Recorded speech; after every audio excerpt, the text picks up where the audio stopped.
when you look at damn, Sharif. when you look into the mirror, what do you see, Sharif? See what I see.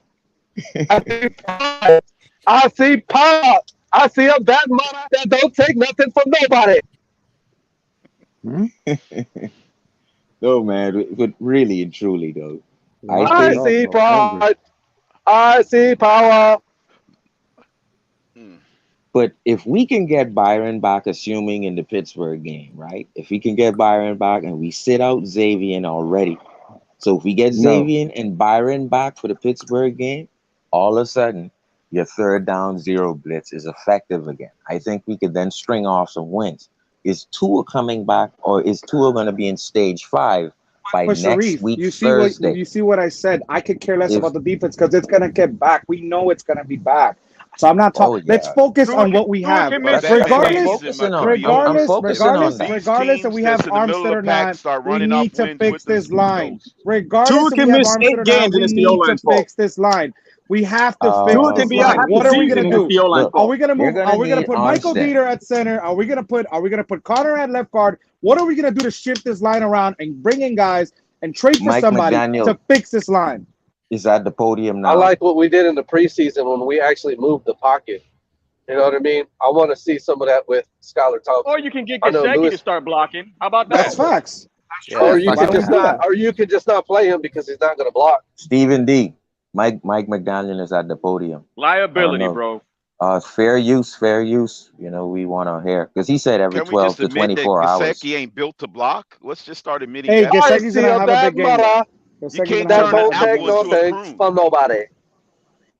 Regardless who plays quarterback, Gesicki's gonna have a big game this year. Watch. I mean this week. I mean this year. This Hello, week. Bon Joe.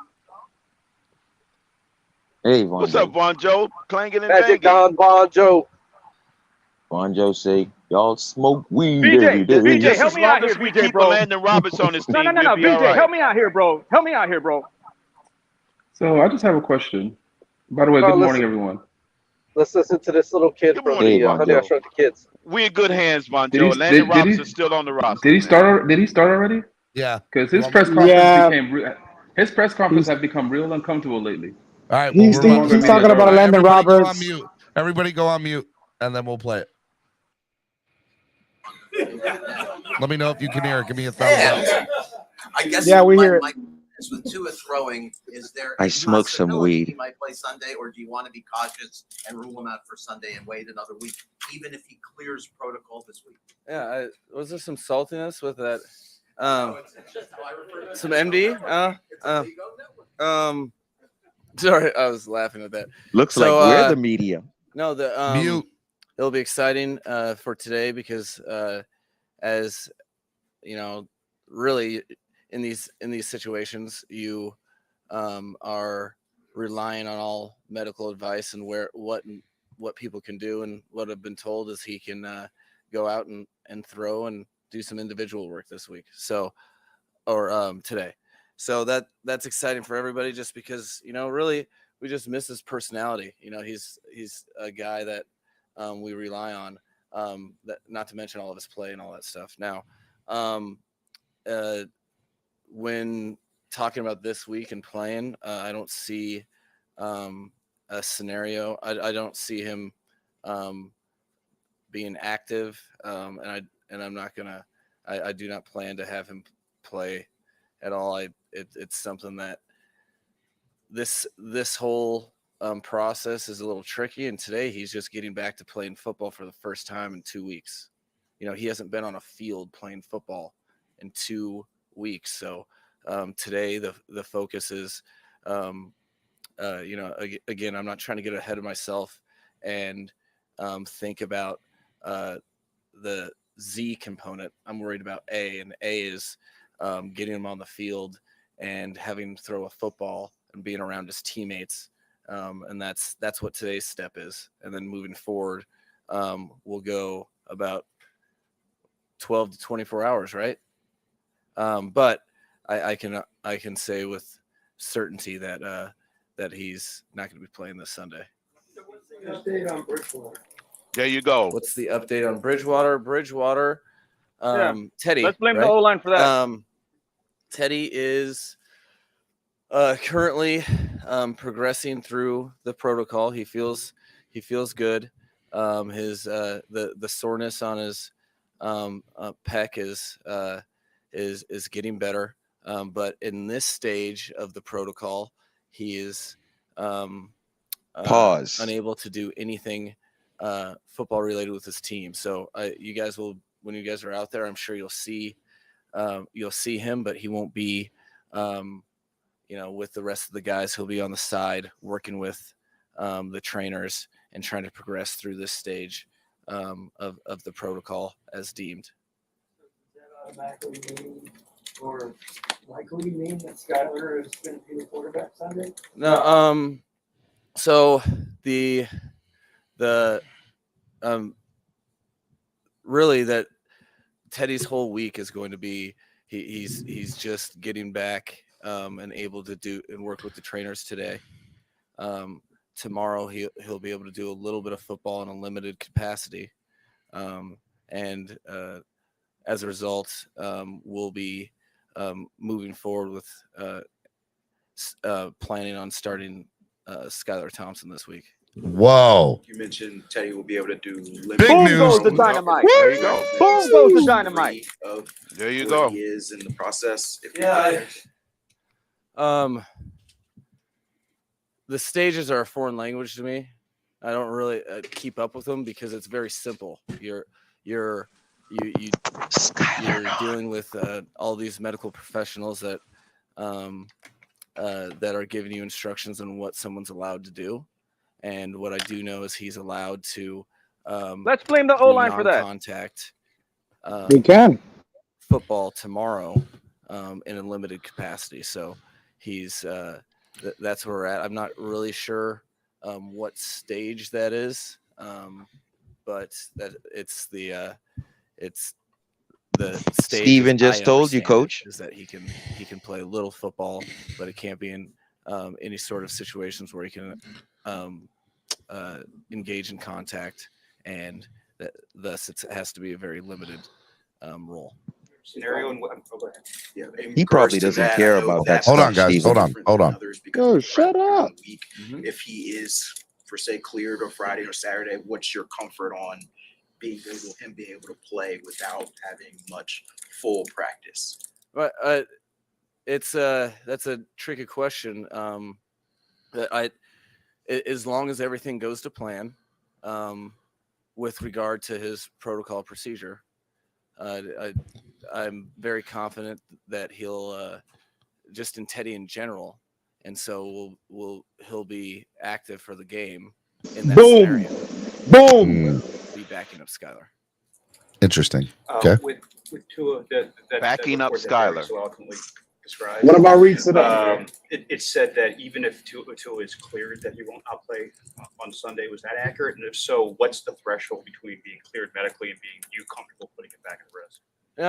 So that it is accurate in that there is a definite scenario that he will be cleared before Sunday's game, but in this particular scenario with regard to him, like I just said, he hasn't done a thing on the football field for literally 2 weeks. So I don't think that wouldn't be fair to the player.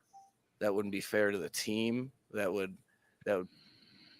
I think that's something that told you that I don't feel comfortable putting him in that situation. So I guess whatever Barry's sources are, they're pretty accurate, and I need to find out who your sources are. No, I was citing a report from Those are their report. So you got some big time sources, huh? Well, I think everyone. Wow, he just called out Barry Jackson. Barry's about to get fired. Man. If Tua's not going to play on this Sunday, is the target for him to play in the Steelers game? Yeah, it's Barry.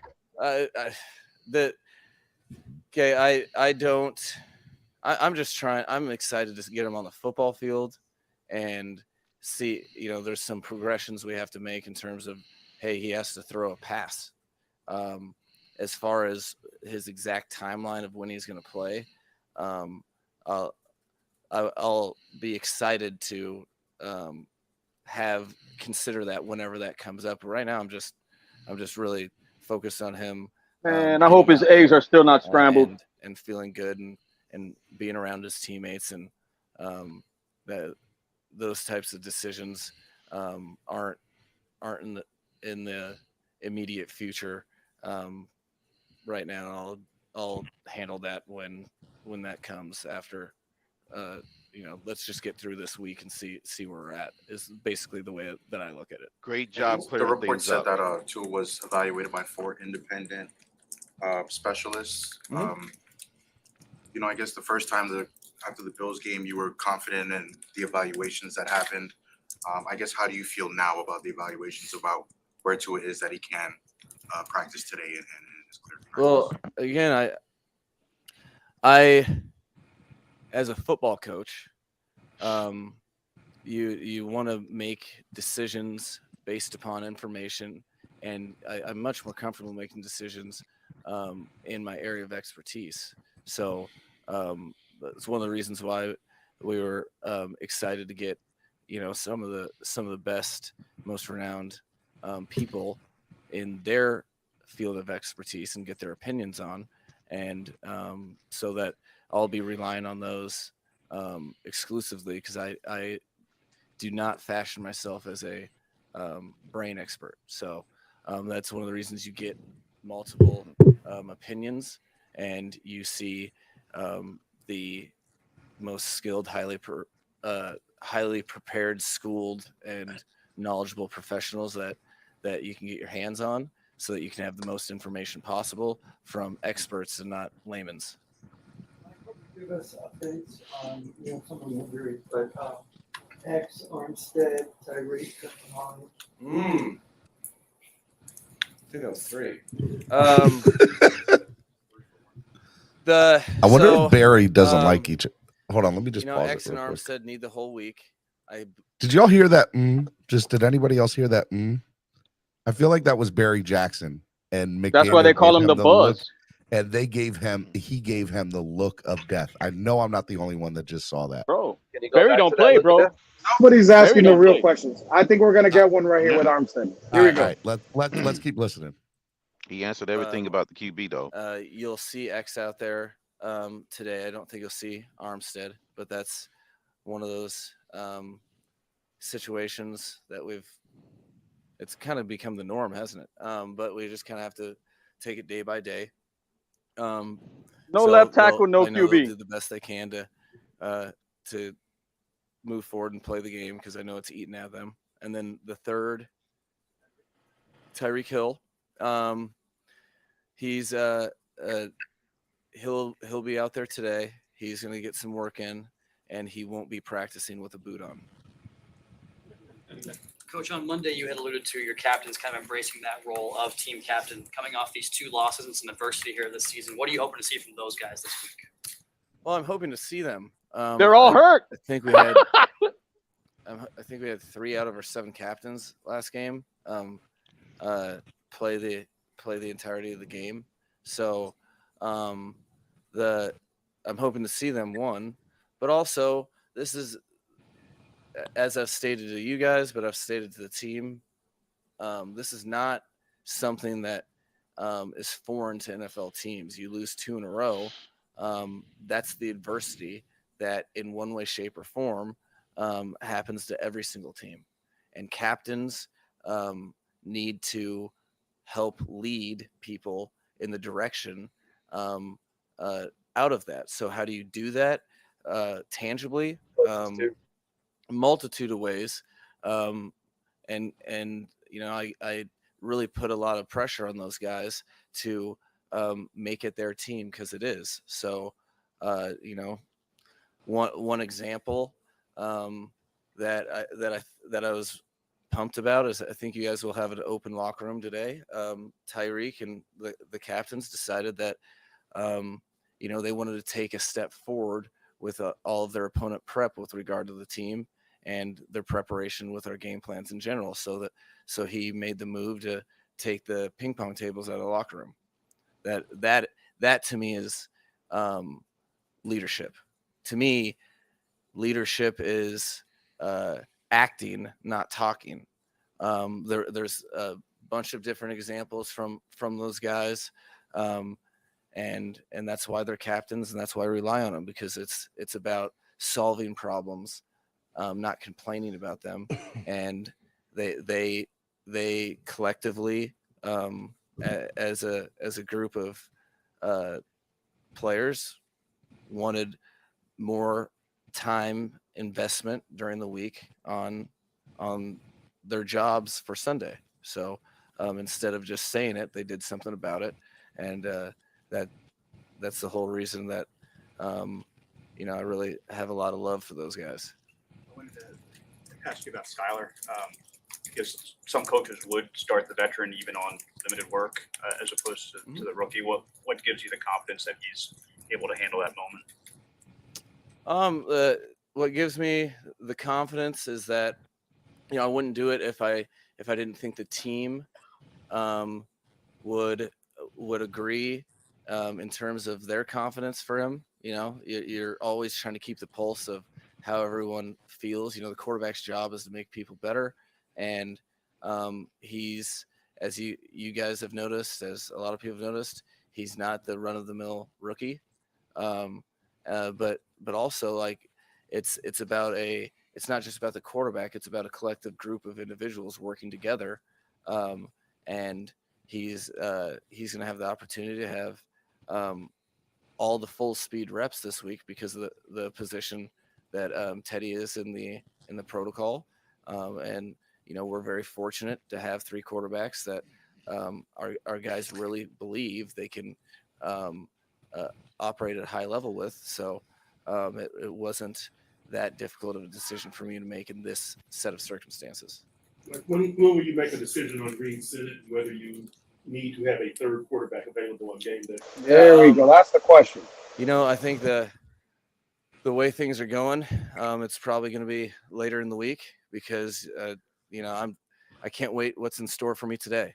You know, there's a lot of moving pieces, especially when you have Sharif is right. limited game day active situation, and with all the guys that really strain to make it on game day with all of our bumps and bruises, that compounds that whole decision a little bit.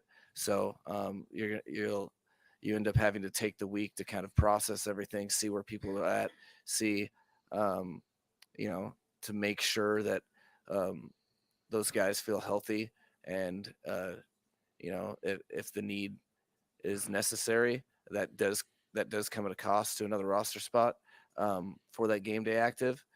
So you have to assess where that comes from, what groups can afford that, and you know, so there's a lot of different variables that go into that equation. What's one teaching point that maybe you could share with us that you've given to Skyler after his first real game action going into this week? I guess when I talked to him yesterday, I talked to all those guys yesterday. One thing I said to him is that you know, you take stuff, you learn stuff, but you also have to understand what the situation was last week. I want you to, you know, there were some things that he was definitely happy with. He definitely left the game feeling like, just like he thought in the preseason, that he's an NFL player, but also that, you know, I made sure to, hey, look at these 10 plays that I know you're not happy with. Okay, what's this common denominator? There was some footwork stuff. There was some timing stuff, all of which you can kind of connect to. That was his first live full speed rep of, you know, that footwork, that concept, that you know, that progression. So this week you're going to be afforded all of those full speed reps. Understand that game is that game. Take it for what it is. You got basically your first start out of the way. This week you have a great opportunity to hone in on the details of all the things you'll be asked to do on Sunday. And so move forward with that and gain confidence with that, because if that's the worst that we'll see, which, you know, you talk about controlling the controllables, and you can, if you're going into a game, especially as a rookie, completely blind without reps, if that's the worst you're going to do, we're all right. So you should get confidence in an ironic way from that game, that you, without a shadow of a doubt, can play up to your own personal standard. And that I wanted him to, because to me that's a big deal, and it made me confident in him that he was able to do what he did, own the game plan, and be a pretty darn good decision maker without having anything full speed of that given game plan, which in this game in the National Football League, the difference between that is the difference between an interception or a completion. So timing is everything. This full speed work is vitally important, and I know he's going to make the best of it this week. So be excited and just go after it because everybody believes in you. Quickly, Mike, did I hear you correctly when you said that if Teddy clears protocol, that he would be backing up Skyler? If there's no setbacks and he clears protocol, yes, he'll be backing up. What kind of impact can that have for Skyler on the field? Because on Sunday he goes in, first game action, no teammate, or I guess no quarterbacks on the sideline with him. How big of a difference will having somebody in the room on the sideline? Huge, because in a game experience for a quarterback, you get coached. There's a lot of stuff going on, and you're taking in information from 1, 2, 3 voices. But then when you have a peer that has gone through it and has seen it, that translation, it might be one word, it might be a pat on the back. That teammate support is a very immensely huge thing for a player like that, and that's the great thing about that room that we really I hope all the rooms on our team can really be inspired by that group because they support each other, they make each other better, and it will make a definitive difference for sure. Having that support from his brother on the sidelines this week, because it was a lonely sidelines last week.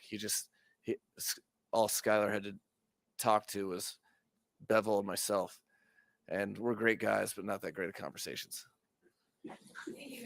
Thank you. All right, Miami Sports Music's number one Miami fan morning There you show. go. Clock Mike Blockers. McDaniels restored the rightful order of the football universe in Dolphins. Hey, Look, guys, the limit. Hold Sky's on. the The limit. rightful order of the All football right, universe has been restored to Miami. Hold on, guys. Let me reset. One at a time. One at a time. Miami Sports Music's number one Miami fan morning show, Clock Blockers, right here on the Miami Sports Music Podcast Network. It's Wildin' Out Wednesday. We got the panel up over here. We just listened to the Mike McDaniel press conference. Some highlights for people to know if you just missed it. Number one, Skylar Thompson has been announced as the starter on Sunday. Number two, as long as Teddy clears his concussion protocol, he will dress as the backup, barring any setback. Number three, Reed Sinnett will be a dressed game time decision based on the health of other players, aka probably Teddy Bridgewater as well, and what that deal is. Number four, Tua will probably go past all of his concussion phases by the end of this week or by Sunday, but they are not ready for him to come back. Knock on wood. Knock on wood. That's not official. They're just saying that's what they project. And I think personally, they didn't get and look, he did not give him a timetable to say that he'd be back next week either. But if he passes all of his concussion protocols, we see how this week plays out. I would look for him to maybe come back next week. As far as other players that health-wise, some notes here. Tyreek Hill will practice today and probably will be on the field. Teron Armstead not practicing today, but still a game time decision. We don't know what the deal is with that. So that is something to look out for. I didn't hear anything really about Byron, so that's still up in the air about what the deal is or what's going on with him. He's still stealing money. Xavier is back today. He said Xavier Howard. Yep, Xavier Howard is also back today on a limited basis. So a lot of stuff, kind of, was said. I think this was one of the most informative press conferences that we've heard. I'm glad that we played it. I'm glad y'all were like, go play that. So, because we learned a lot from it. So, Von Joe, you were the last person here, Von Joe, you and Carlitos Way. So, Von Joe, I just want to get your thoughts first on the press conference, man. Take yourself off mute. Tell me what you thought of the press conference, Von Joe. Von Joe, you there, buddy? You there, Von Joe? Well, I just don't like that. No, that's the Finn. That's the Finn. No, Carlitos, what's your thoughts? Take yourself off mute. What's your thought of everything, bud? I put you on mute. Yep, there you go. Okay, cool, man. Well, first and foremost, fellas, good morning. How Good y'all morning, doing? Carlitos. Thanks for How you having doing? me Good on, morning. man. Awesome, man. Awesome. Listen, it's good to have clarification. I think that's important. Especially as a fan base, up in the air is never good. So I thought what McDaniel's conferences can be confusing because it takes him like 20 seconds to really get his thought out. To start talking, he's like, and then it's like a run-on sentence, like forever. But it was cool. I like that. But it still has to come down to the fact if it's a team thing, right? We're not just in one phase, but I think in all three phases we need to step it up. And I think it starts on the offense, and the defense. But man, the coaching has been bad. The players have been bad, and that's just it hasn't been Dolphin football these last two games. And I think that we need to get back to Dolphin football. What I did like is the running game, and I think that is going to open up a lot of great avenues if we can pick that up. So you agree the running game was good? You agree the running game was good, huh? No, I thought, dude, The only thing that was good about the game. if The only thing. Tua had that running And game, it turned out to be fool's gold. But go ahead. no. Well, listen, fool's gold in the sense that it's only one game, so we have to see if it can be consistent. Most having 100 yards or whatever. I mean, we haven't seen that. I don't even think he did that in I think he did in San Francisco, but like only a couple times. So we can't depend on that. But at least if everybody comes together and like we have our different running backs get to at least 100 yards, that's major, man. Especially for this young quarterback that's coming in, man, starting his first game. It was a breath of fresh air. I think it was so close because he didn't have to do that much, on his own. He can rely a little bit on the running game that was working. So I think that it helped him out tremendously. Obviously, the fourth quarter is just something to forget. And we just went downhill, but we were in the game because of that running game, and I think that we got to continue that if we hope to beat the Vikings this week. Facts. All right, let me Batman, what was your thoughts of the press conference? What was your thoughts of what McDaniel said? I just want to hear Batman, I want to hear your thoughts about everything. Take yourself I off mute, appreciate it, Batman. Steven. Go ahead. No problem. Can you guys hear me? Yep, perfect. What I got out of the press conference is McDaniel basically is happy again. Tua's on the field. I know he's not playing this week, but you could see the demeanor in McDaniel's face that Tua's back. And even though it's not this week and it's coming soon, we restore some confidence and some happiness on this team. Even Tyreek today tweeting out, you just see happiness, man. And we're hoping Skyler can man the ship. I think he can. I think he could do a good job, but again, we're doing a disservice to Reed Sinnett if we're waiting until Friday or Saturday or even Sunday to dress him, because I don't want to get the excuse of, we didn't prep Reed Sinnett for the game if Skyler were to go down. We weren't no, I'm not doing that. I am giving him at least 15% of the snaps at practice this week, because I'm not running with an excuse that Reed Sinnett wasn't ready in case Teddy can't play this week. I'm happy Tyreek is back. I'm happy X is back on a limited basis. I'm still a little nervous about Teron Armstead, but hey, one thing that we did not catch, the way he said it was, with Teron, we're basically doing the thing we've been doing. So let's give him his veterans rest. He doesn't need to practice. Man, the guy is a Pro Bowler. But at the end of the day, I can have a beautiful Wednesday. I know it's Wild and Out Wednesday, but I can have a beautiful Wednesday because we got faith back. Tua's coming soon, and I think this fan base is what they want. I know they want to see Skyler, so do I, but Tua coming back soon is just restored the fan base. All right, so before I go on to the next person, let me state this. Number one, I think that your point of view is very, very well done, Batman. If you look at it, there's a lot to be excited for. There's also a lot of answers that I think that we're going to get over the next week to 2 weeks.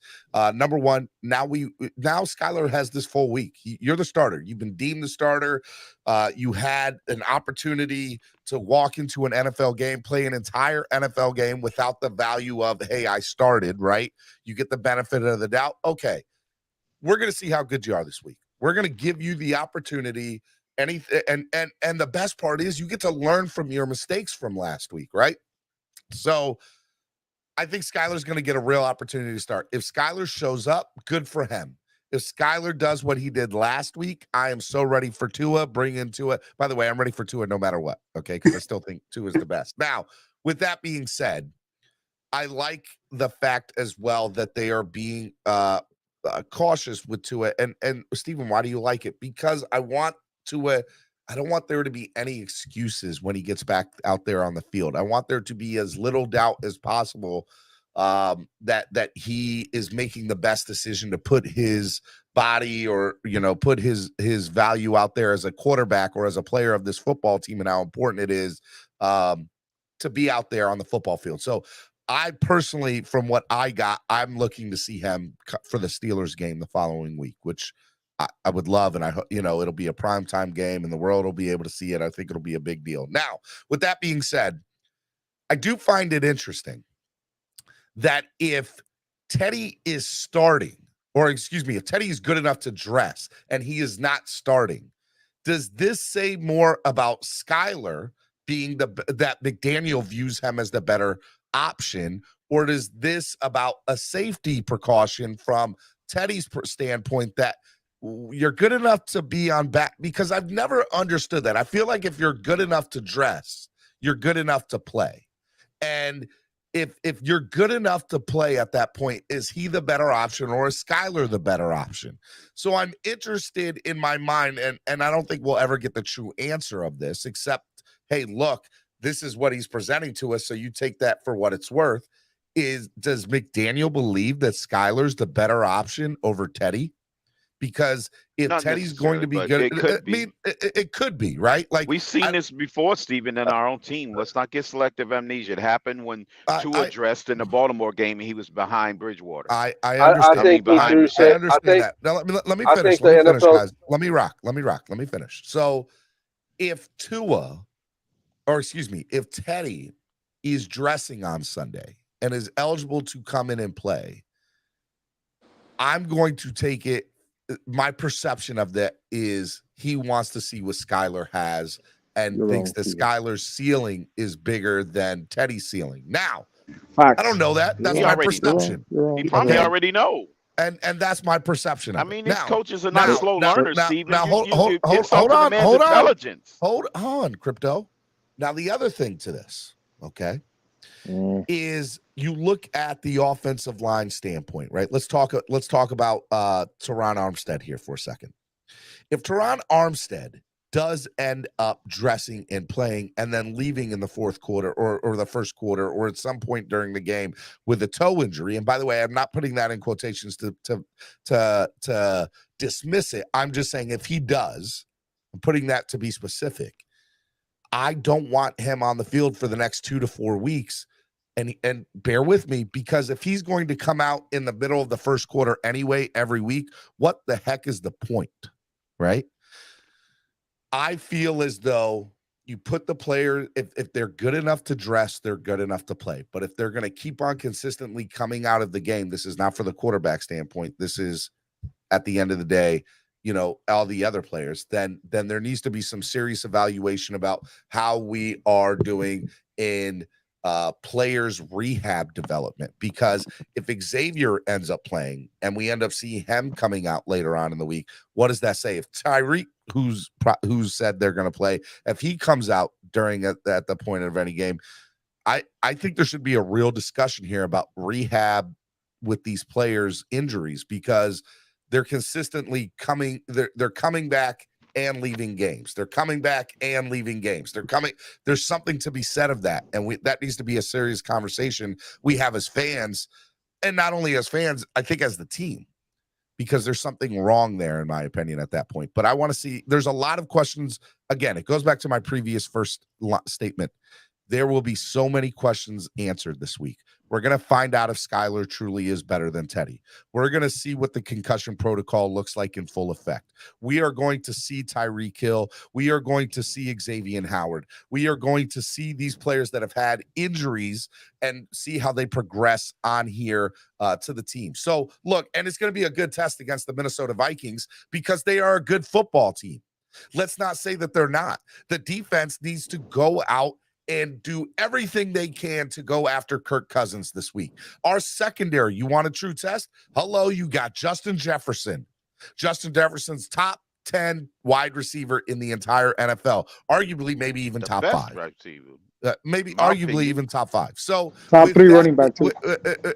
and you got Delvin Cook, right? So you want to know how good this football team is? Forget the quarterback play for a second, ladies and gentlemen. You are going to see from an offense, defense, and special teams point of view, we are going to get a true measurement of how good this team is and how good the depth is. And if they come out and this game is close, I'm not saying they have to win. I want them to win. I think they have enough weapons for them to win. I think at the end of the day, you have to look at this is going to be a true measurement of where this team is currently at right now. Not where it'll be 2 months from now, not where it'll be 6 weeks from now. This is a good measurement of how good this football team is right now. And so I'm excited about it. I'm excited. Thank you, Steven. Thank you, Steven. Everybody have a Let me tell you something, man. We in beautiful trouble. day, man. We are We in can't be trouble, throwing man. this game away. You can mind bleep yourself, but we are in trouble. I don't think we're in trouble. I think when he mentioned Teddy Brett, man, I feel like we're puppets, bro. I think the S is rolling downhill. He's getting some kind of instructions from the front office.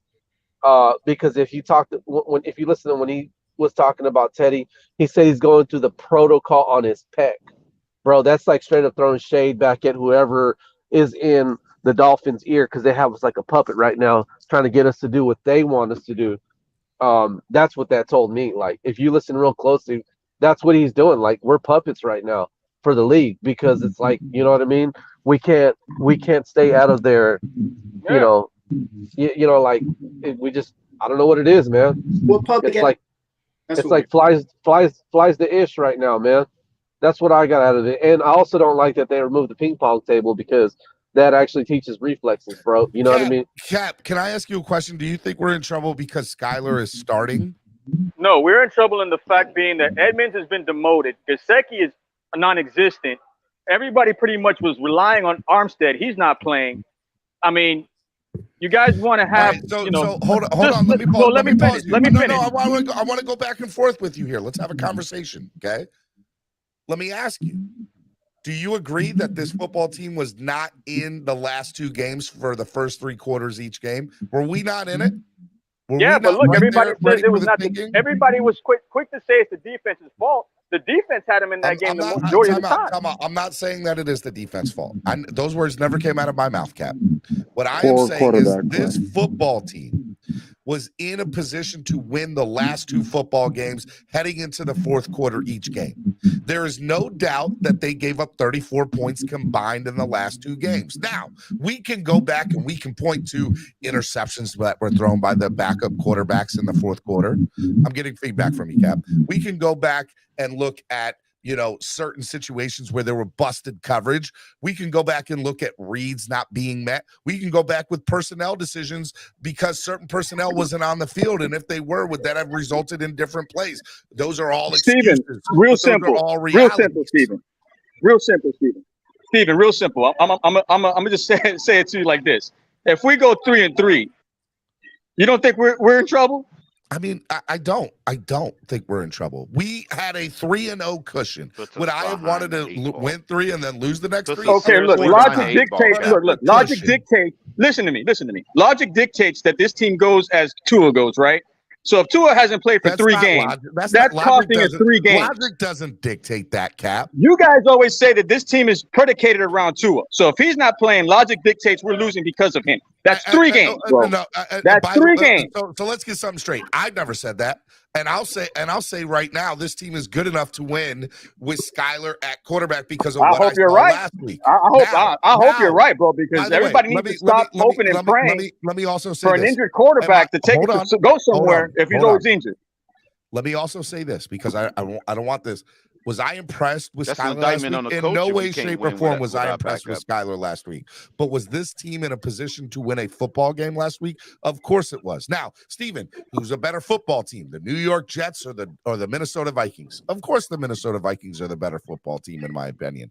But at the end of the day, it's any given Sunday, and it's not like the Cincinnati Bengals were a pushover either. So if you take the last 2 games combined plus the prior 3, you have to think this team's good enough to compete with the Minnesota Vikings.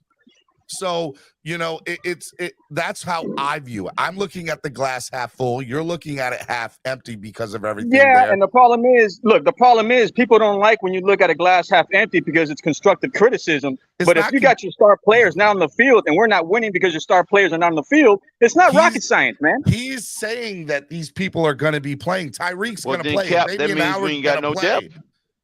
You know, Our depth is starting. The 2 people that are not going, the 3 people that are not going to play are Tua, Teron Armstead, from what I believe, and Byron Jones. Everybody else, I think, is going to play. So out of 53 men, you mean to tell me only 50 ain't capable of winning? Not all of them are getting 90 snaps. They're going to play limited. We all know that. I mean, nobody gets 90 snaps, bro, but I get what your point. You know, there's personnel decisions, there's packages, there's personnel packages, there's certain like I'm just telling you, at the end of the day, you have to look at the Miami Dolphins for what they are as a full 52 Yeah, man, I get it, man, but just don't pee on my leg and tell me it's raining. You know what I'm saying? Don't pee on my leg and tell me it's raining. They get a paycheck as well. We're not in trouble, and if we were in first place, we're going to 500 pretty soon if we don't beat the Minnesota Vikings. The Steelers are going to come here, and you think the Steelers are going to be nice? No, they're going to target our quarterback. Of course. It's going to be Bountygate all over again. I see. That's an ignorant statement too, because that's not true as well.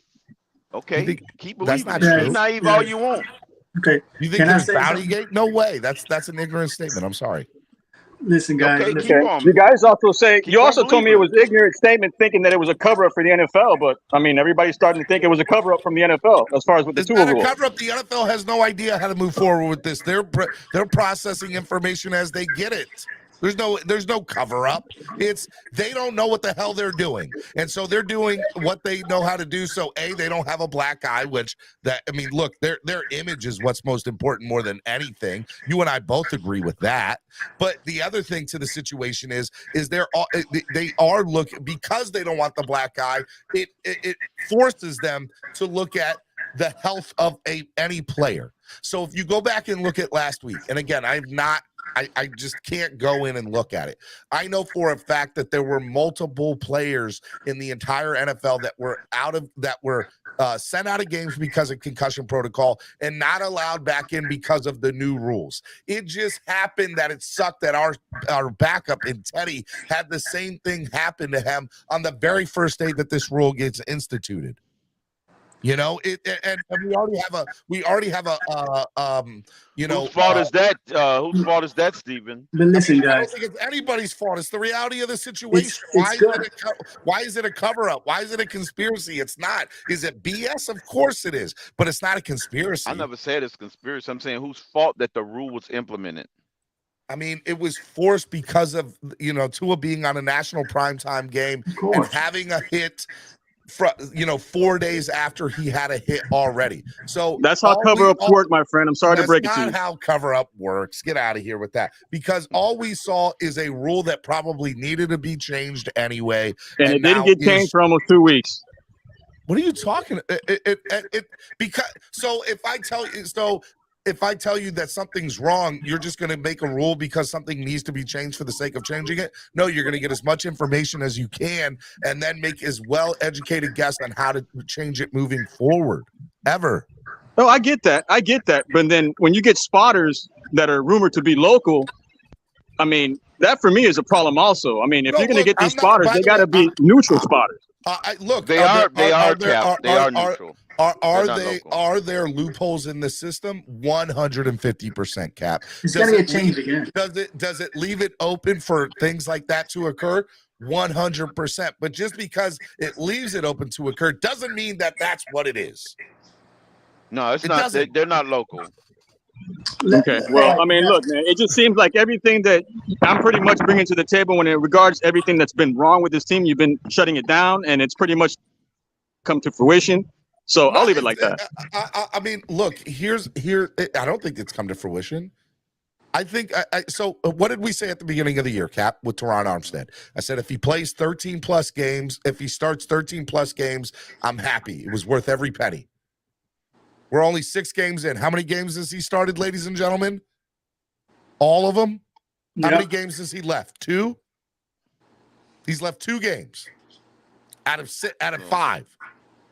So there's 17 games in a year. I said as long as he starts 13 plus games, it's worth every single penny. Okay. Now it's like you're trying to fool yourself, my friend.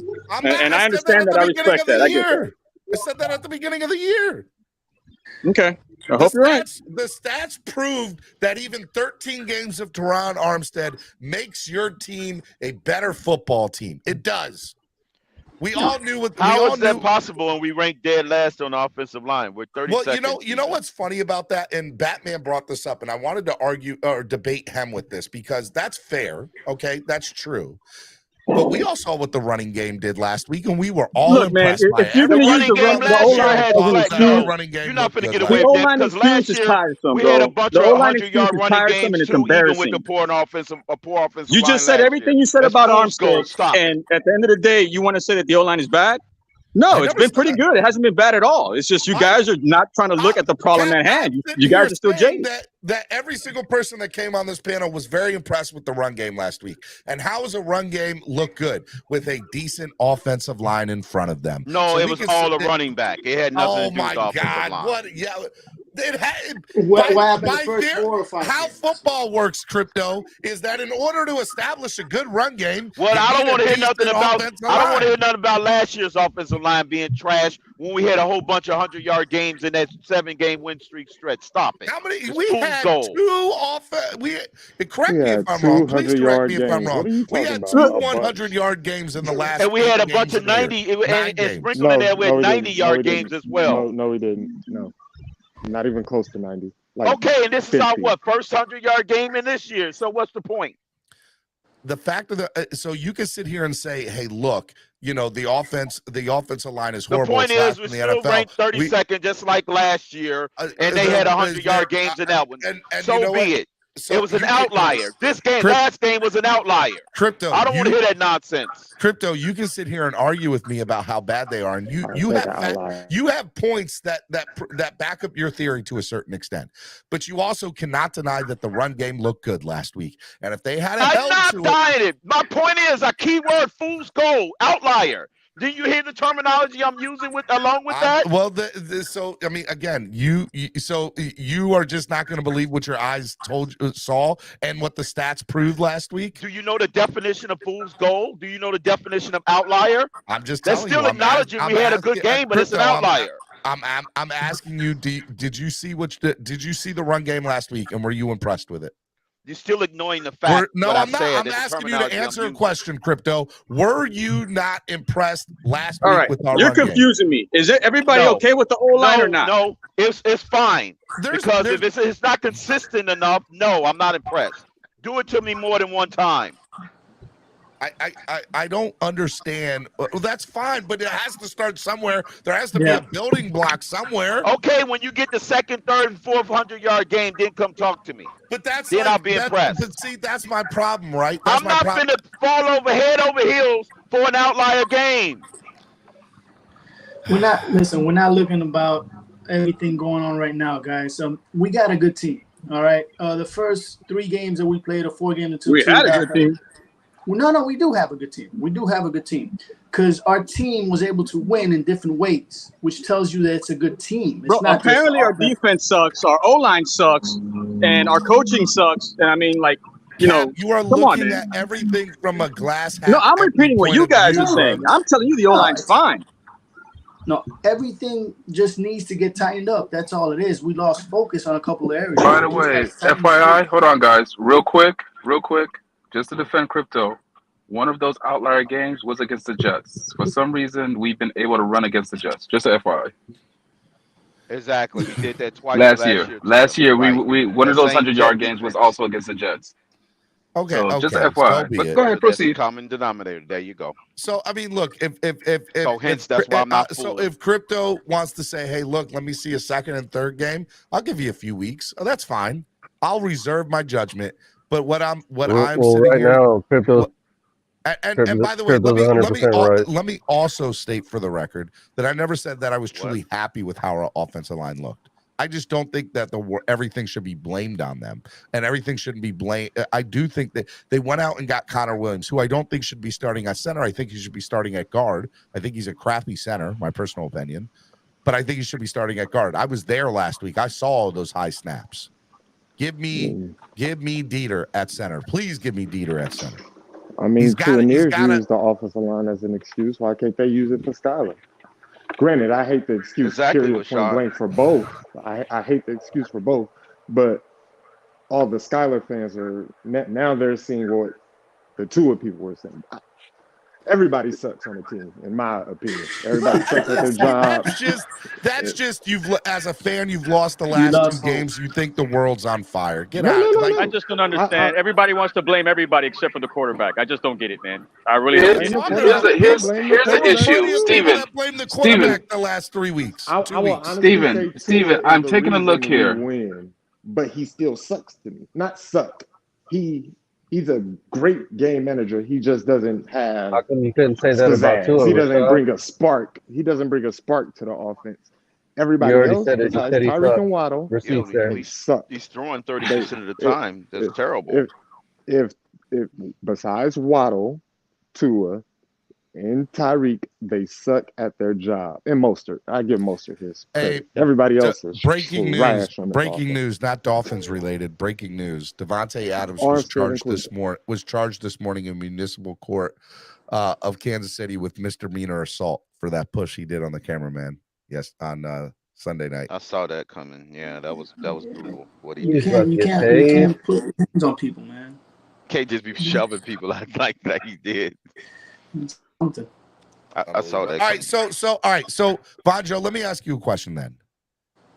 Are you upset with where this team is at right now? Do you think the world's on fire? I think that, and by the way, let me preface this by saying that my answer to my own question to you is I'm disappointed with where this team is at the last 2 games.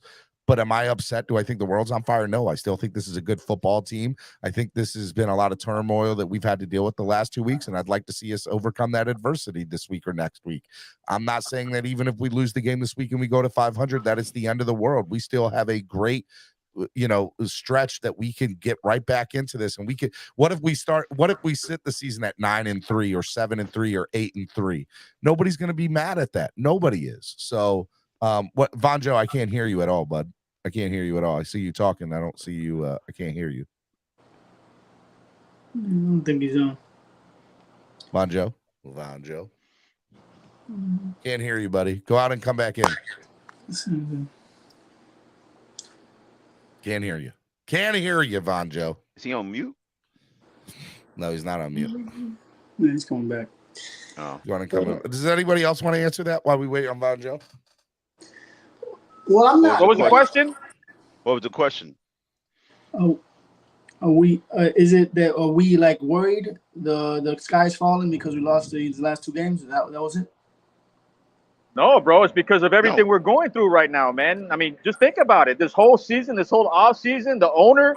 I mean, think about it, bro. Like everything that's going on right now is a turmoil effect. It's starting to become a big snowball. And now you're in a situation where everybody that you sign is starting to break down, and everybody's all like rainbows and lollipops, man. I don't get this guy, bro. Listen, I just think we gotta compartmentalize. I think that's the word. Compartmentalize it. I get it, my man. But you don't have your left tackle. You don't have your starting quarterback. You demoted your starting running back, which I don't care because Mostert needs to play. Then your starting tight end isn't your starting tight end anymore. Your receivers are banged up. Your secondary is starting to fall apart. Your pass rush isn't there, but yet you think we're going to beat the Vikings, who need to win their division, and they pretty much are going to do what it takes. So, I mean, they might go after our quarterback as well if you think about it, because that's our Achilles heel. The Patriots have signed former Miami Dolphin Calvin Munson to their practice squad. No, that ain't nothing. Well, Belichick's known for making lemonade out of lemons, so who knows? Listen, I think that we have a shot with the Vikings just because. Vanjo, you back, buddy? Can you guys hear me? Yep. Go ahead. All right. So, Steven, I'm in a mixed emotions with this team right now because I decided to take a step back and take a look at the landscape, right, of everything that we've done and gone through. So winning week 1, okay, we're just getting out of the gates. It was kind of right? But both teams were healthy, right? So we go into week 2 was what, Baltimore? Yep. Decimated secondary, and we struggled. But again, their secondary was cooked. Let's keep it a buck. And we were able to have a remarkable fourth quarter. Came back and won, right? Yeah. Everybody still with me? Okay, boom. But we were still healthy, pretty much 2-0.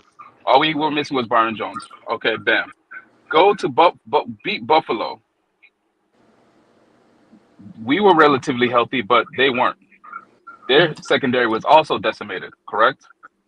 Yep. Fair enough. Everybody's agreeing with me so far, right? Yep. Nobody's disagreeing so far. Okay. So we go into Cincinnati. We lose, right? We lose our starting quarterback. Okay. All right. We picked up an injury. But everything is still pretty much relatively the same. Oh, shit. We lose X also. For the second half, they start passing the ball away. Now our secondary is pretty much compromised. We go into the Jets game, able to run the ball, but we lose our starting quarterback again. We lose our left tackle. Now we're starting to pick up injuries. So I don't know where this team is at right now. I don't know how we compare against other real teams because nobody has gone 100% versus 100% yet. That's fair. So we really do not have a good judgment on this team. Just to be real, we have not faced Buffalo with us 100% and them 100%. We have not. BJ, what did we all say at the beginning of the season? What did we say? 100%. We would judge each other after saying, 5 games, right? We said after 5 games we would judge this team, right? Yes, but at the same time, Cap, this team games, can't be. It's at 5 games, but we're not fully healthy. We haven't played anybody fully healthy. And when we played other teams that are fully healthy, we're decimated with injuries. So, it's all over the place right now. You really can't get a good reading train right now. I'm sorry, but it's just weak train right now. I'm just saying there's a lot of variables next week in Pittsburgh. Then no, I'm just saying it's just a whole bunch of variables right now. Hey, I do want to say this. Not that I want to make you all mad, but Skylar Thompson starting this weekend will be the 26th starting different quarterback for the Miami Dolphins. Man, you're gonna get everybody riled up since 1999.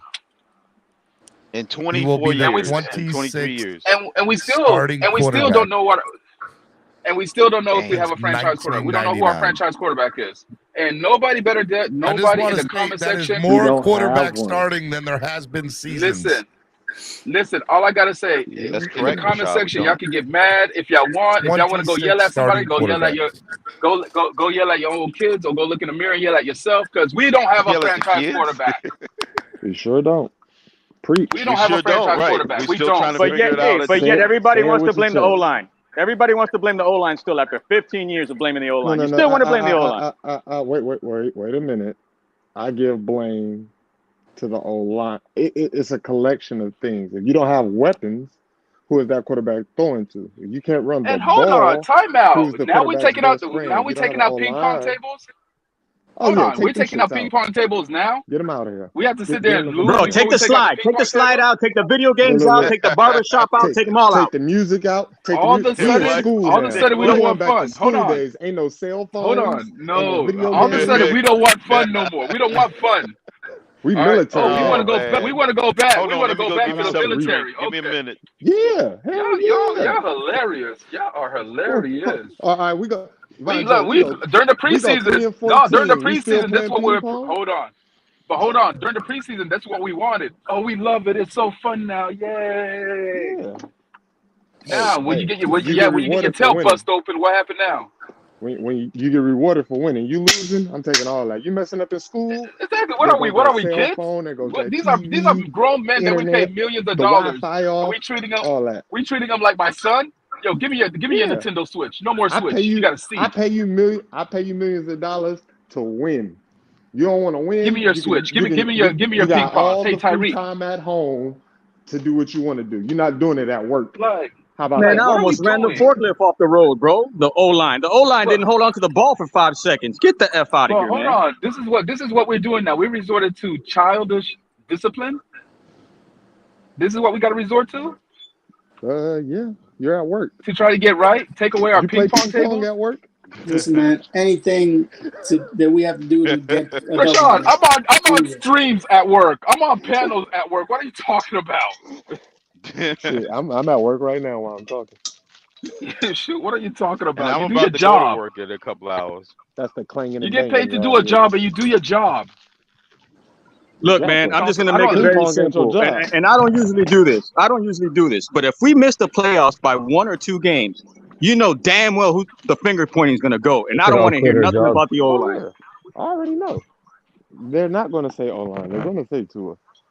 And gradually, it is his fault because he's the only one who could manage, who can win with this O-line. You got to have your starting quarterback. Well, I'm not going to say only one. I'm not going to have a say starting only quarterback to Skyler win the league. Can do it. All right, to win in this league, you got to have your starting quarterback to have a fighting chance.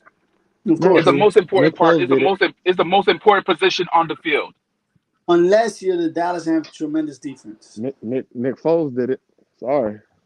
You got to have a tremendous defense, and our defense That's what is you not. call. Ooh, Nick tremendous. Foles. That's what you call a good team right there. The Patriots blew up the No, Nick Lions Foles. last Nick week Foles with their rookie had one quarterback. out of body What's the experience. excuse? Stop it. Nick Foles is an anomaly. Yes, he was. That one season, he had an out of body experience, and then he regressed back to the mean. Then this year, Look at it. No, Russ go is back having and that look at same his out-of-body playoff performance. experience. Listen, I'm telling you, Joe Flacco had the same thing, out of body experience one time, and then he regressed back to his mean. Hey, Von Joe. Them boys had quarterbacks. They Von had Joe, one the sensu Patriots bean. They won had last one week with a sensu rookie. bean. What's our excuse? Why can't we do it? Yeah, that's because they got a better coach. Because we're not good. Hey, bro, that was. Hey, listen. We don't Listen, have good players like everybody else. We They don't have played. Pro They Bowlers. played. Who Patriots did the Patriots play? If you don't know, then that The team top sucks. running game. The Lions. No, the Lions. The They're top garbage. running, the top offensive team in the league. That's who they played, and they shut them out. Yeah, their defense sure is trash, did. though. Can you say fool's gold on that one? Hey, BJ, I asked the guys earlier this It's question. not. Let They me ask scored you this. 40 points 3 times already this season. If somebody Patriots comes is on up the to way you and back. offers you a $500 bet to win the next 3 games, would you take it? No, why would I do that? No. I got better things to do with my money. What the hell? Sure. That's 4 Y'all people really so far believe in say no. Skyler, don't y'all? And let me just state for the record, I am not upset. Am I disappointed? Yeah. Am I frustrated? Yes. You know, this is the hold on, Steven. You know, this is the point where we're supposed to make the run, right? This was supposed to be the easiest part of our schedule. We're supposed to be And you 7-0. saw, This is and people are 7-0, telling yeah. us 0-2. We're 0-2. We're looking at 0-2 for the easiest part of our schedule. That's wild. That's fine. That's fine, right? The 7-0 No, it's run, not. we That's started not off right. It's not 0-2. okay. This is crazy. It's not okay. But with that being said, Von There's Joe, parity in this league. I'm glad that we started 3-0. I'm glad we have that cushion, man. Okay, if we lose this That game by the cushion get lot, listen. Here's the thing: the started NFL. 1-4 This is the NFL. though, Steven. Cushions get eaten up real quick. William Man, if Perry we lose said this all the game, William we Perry ain't got no says more all piggy the bank. William No more Perry piggy says bank. all the toilets and showers must go until we get on the same page. Yep. We're gonna stink up the locker room until we stop stinking up the field. We lost to the Jets, y'all. Like, come on now. No, it's not the end How of do the y'all not world, feel guys. that? We're gonna be fine. We're gonna be I'm fine. cutting the Wi-Fi off, the AC. Somebody mark this tape down. Everything got to go. Remember the Titans? remember the Titans. You put that show on repeat. That movie on We're repeat. going to boot camp. Somebody was like, "Yeah," it's like, "Yeah, we beat Buffalo." It's like, "Yeah, we beat Buffalo." Yeah, we lose to the Jets. No, what? Wait, that's a horrible trade-off. Like, what That was is a better horrible and what trade-off. was I did worse? not sign up for that. I did not sign up for that trade-off. Hey, did y'all Which see one the outweighs the the master other? at work, That's James why I Brown? said the balance PD of the parody? football universe has been restored. Damn it, man. I blame Thanos. Thanos did it.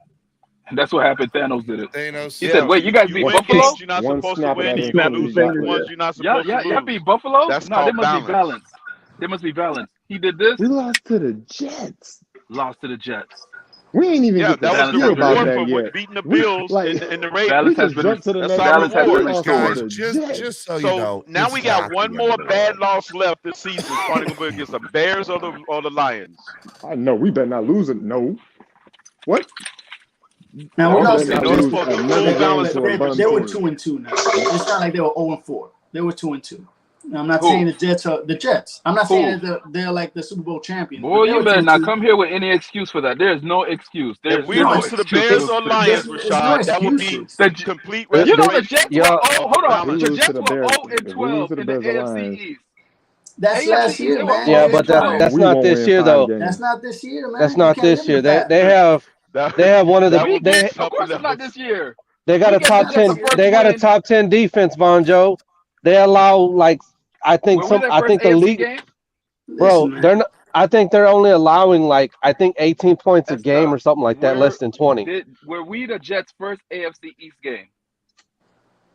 Don't matter, bro. They beat us. No, you answer that damn question. Were we the first AFC game they played? Yes or no?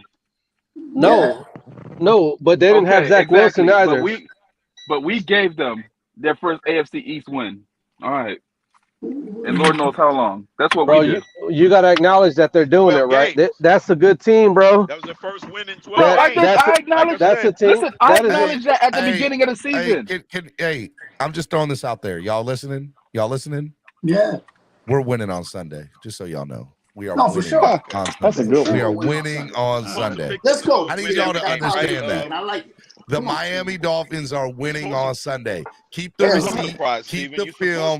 Dolphins are winning on Sunday. So they're winning with Skyler. Even though you don't like Skyler, they're winning with Skyler, right? We're winning on Sunday. You know you are in next week's Master at Work Steven, clip, you right? say you don't have faith in Skyler, but we're winning. Fine, We're bro. winning on We Sunday, win. right? I'm not gonna be in no video because we're gonna win. We're gonna win. We're gonna win, bro. We're gonna win. If I was you, Rashad, I wouldn't say that name, bro, because he has murked people. No. First off, I don't want to be a part of this slow ass panel. Second off, I'm just here slow. to say, Hey man, you got a farmer's tan. Talking about slow. Y'all just fist pumping and beat a farmer's tan, bro. They said Skyler starting now the season's over. Y'all are fucking retarded. Y'all keep proving my point. Who said the season's over? I did. He left. And you keep bringing it up after at work, bro. That was kind of gangster right there. He just said that and just left. That was kind of. Wait a minute, who said it's over? Don't say that name, bro. That dude. Have you seen how he lose to clipped the up Bears and TD? Lions is over. Did y'all see what he did to TD yesterday? Yeah, you're right. I agree. No, I didn't. If we lose to them, I heard it was good. Go watch this video, bro. Oh my goodness, bro. Don't mention that guy's name. Leave him alone. That's all I'm saying. Leave him alone, Steven. Don't say that name. You don't gotta mess with him for him to come for you. Hold on, Esther. You scared of twerk? You scared of the twerk master? No, I ain't scared of him. I'm just saying for everybody that's in, are winning and we are losing. He's coming. He's killing folks. Right. Folks. Well, guess what? He can't kill us if the Dolphins win. That's it. We're winning, man. We're winning this. But we're going to lose. We just lost to the Jets. Come on, go sit down. Man, who the Vikings beat? Who the Tyreek Hill Vikings? had They 4-1, 7 right? catches for 30 yards, yo. They beat 4 teams. Put it like that. All right, but that's not saying that there were 4 good teams. Go Double J. Go Double J. Listen, if this was like prime time, I would be okay with it. Trashing the Dolphins by disrespecting again, your opponent. Kirk Cousins, non-prime time Kirk. Hey man, Cousins be cooking. I'm not. All of his games We are winning on Sunday. Y'all think what y'all want. Dolphins about to get this W. They're about to get this W. So y'all think I'm telling them. Y'all can say what y'all want. Do you know I laughed for like 3 hours on Sunday? If we don't win Sunday, Without you sounding like a homer, how, bro? You can't just say we're gonna win. We are gonna win. So if we lose, why, bro? Watch Why? me say it. We're gonna win. I said it again. So what if we lose? What if we lose? We're gonna win. Bro, you look like Homer Simpson right now. How are we gonna win? Steven, what are the keys to the game? Man, I believe everything in my I feel like this team's gonna pull out the victory on Sunday, man. I don't know why. That's why Dolphin fans get left looking like fools because they they move on feelings and emotions. We are winning on Sunday. Unless it's I'm 120 just letting degrees y'all with know humidity. we are winning. We're If winning. the Minnesota Vikings come and melt on our field, that's the way we're Jason going Sanders for the win. What is the weather for that game? I'll be there. What is the weather? And I'm telling y'all right now, when we win on Sunday, I want to see y'all up here on Monday. According to what though? According hey man, to what? I do it because I have my reverse psychology, method. Let me do me, please. See, Steven will say that we're going to win, but he won't tell you how. That's not fair. That makes We're winning by a field goal, Jason Sanders. Bro, if you can tell us how, like strategically, for 4 quarters, we're going to beat this team, bro, we'll all be up here. Hey, yes, you know what I mean? Because you gave us that take. So tell us how we're going to win this game, bro. That's what I break it down. Break it down. So time out. I think at the end of the day, the Miami Dolphins have the defense to win this game, point blank, right? Like you look at the last 5 games on their schedule, the first 5 games of this year. They at all point in times they were into it, even in the last 2 up until the last 9 minutes of each game. And you go into that, I feel like we have the necessary. And if Xavier's coming back, the defense is starting. The pressure to the quarterback is starting to get better. I think that we're going to see that with Kirk Cousins on Sunday. You pressure Kirk Cousins, you make him throw the ball. Make him uncomfortable. We got a chance to have the turnover game going our way. The other thing that I think is real is I was impressed with the run game last week. And I think if we can carry that over into this week, along with Skyler learning from his mistakes last week. Yep.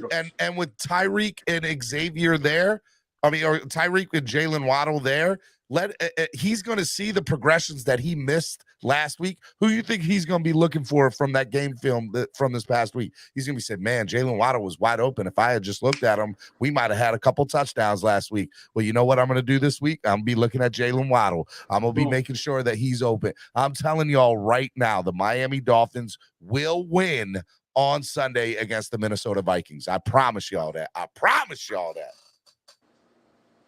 There's how we do it, my guy. That's it. Hey, I got a quick question, Steven. So, Steven, we don't pressure like that for real, right? Steven, does the other team, the Vikings, do they earn a paycheck? They do. Just checking. They do. Okay, I don't think Steven I appreciate that take. I appreciate. I'll give you an A for effort, Steven. But you sounded like you said everything I said earlier. But you just told me to give you. You just told me to give you a win. Now you're discounting it. I just that said you added to what we said all day. There was nothing new. Oh my God! But hold on, guys. Hold on, real quick, because everybody, you said bring. Have we brought pressure this season yet? Like, where have we done it? I said that they are starting because these quarterbacks. When are they starting? They're gonna start it now, out of the blue. Like, when are they starting it? Are they starting it in practice? It has to be a group thing. Where? It has to be a group thing. How we got? I would start with that rookie. I would start with our rookie, Baker, and Brandon Jones right there. Those 3 guys. We need to do a blitz. Tindall, Baker, big to be a Dolphin Brandon Jones. So real quick, and here comes how we. And then I need to know how we going to deploy X. Are we going to deploy X like we did in the Cincy game, where we put him on the lesser? We put him one-on-one. No, we put him one-on-one on the lesser receiver, and say, hey, like Thielen or who their third receiver is. We sit there and say, hey, this is the guy that you're going to cover. Sure. Bro, at this point, he's playing hurt, and I know that we all know he's playing hurt. He's a hold on, let me decoy. finish. And then you put our other corners on Jefferson, and you give them safety help. That's what we should do, but we never do it. We always leave X. We did that with Cincy. No. Yeah, but Higgins is better. No. Remember when we played Baltimore? We put X on Bateman and we dragged Holland way across the field to help Cater. Yeah, that's how he got burnt across the middle. If we put X on the lesser receiver and double the go-to, like we should, I don't know why we're not, but boy, it sucks. Oh my fucking God. What? I don't like Boyer. I'm sorry. Boyer, no. I'm just thinking of how he runs. Steven, if Skyler wins this week, Who starts next week, Tua or Skylar? If it's a close Skylar. game, Tua. If Skylar. Skylar balls out this week, it's going to be Skylar because they're going to allow Tua more time to get healthy. That's all. No, damn all that. No, you put our starting quarterback back in the game. How long we gonna give him? No, he's good to go. Skylar balls No, out, if he balls out or not, I don't care. They're bringing him around. If Tua is clear, I think put him Tua in the should game. play. Time out. I think Skylar Tua won't should ball play, out, sure. but I It's think the the O-line's Dolphins. fault, BJ. It's the I O-line's think fault. that. Hold on, let me finish. I think that the Dolphins are going to cover their ass and say, "Hey, look, this is what we're going to do." If Skylar balls out, they will have everything they need to protect themselves to Listen, allow man. Tua more time to rest. If it's a close game, you bring him back Tua as quickly as possible. Because at this point, I'm Skylar wondering, gonna do play all with an S on quarterbacks? his Hold face. on, Esther, hold on. I need to know: do all quarterbacks go through the same protocol, or is it the degree of the discussion depends on how you go through the protocol? I'd like to how is answer Teddy that for you. skipping I don't know the answer to that because I feel like everything is new. It's all as you go. Like I Because think I they're feel gonna. like Teddy entered the protocol behind him, and how is Teddy skipping phases in the protocol over him? Because of how it looked, man. That's pretty much it. Yeah. So it's the degree. So that's what I'm wondering: is the degree of Tua's injury? Is it past just the concussion? Is that back bothering him like it was bothering him? Like, is They're that not the even real talking issue? about the back. They're just talking about like protocols for a concussion. It's a cover-up, man. It's a cover-up, but Steven doesn't want to hear That's it. what I'm saying. Is the back? Hold on. Is the back the real issue? Because how the heck is Teddy going through the Bro, it's concussion not. protocol? How many times do I have to tell you? It's a cover-up. Yeah, the NFL is covering the behind for sure. I think so. All right. Real quick, let me bring on my brother from another mother, Mr. E.M. Baller. Good morning, E.M. How are you, sir? E.M. Really, Stephen D? Really? What's up, buddy? How are you? Really? Really, bro? He's talking about my really? He's talking about my team. Really, bro? Man, yes, listen, sir. bro. Yes, sir. Yes, really, sir. bro? Yeah, Yes, okay, sir. all right. That's cute. That's real cute, Stephen D. Okay. You know, there's a lot of words that you can use for the word D salute, and EM, Stephen salute D. to you. Salute to you. Hey, salute, gentlemen. Salute. How's everybody? What up, EM? Give it to us. Hey, man, I'm just chilling, bro. Just here, been listening to y'all and just thought, I just took a break, so I just thought I'd hop on here, man, and see what the fuck is going on. Hey, well, let me ask you, EM. Apparently, Baller. it's the O-line's fault. EM. Really? All right. So, real quick, let me ask you a question, buddy. What are your thoughts about Skylar starting this week? I want to know your thoughts about Skylar starting this week. That is so cute, Stephen D. That is real cute. Anyway, I want to know your thoughts. Oh man, that is funny. Anyway, but yeah,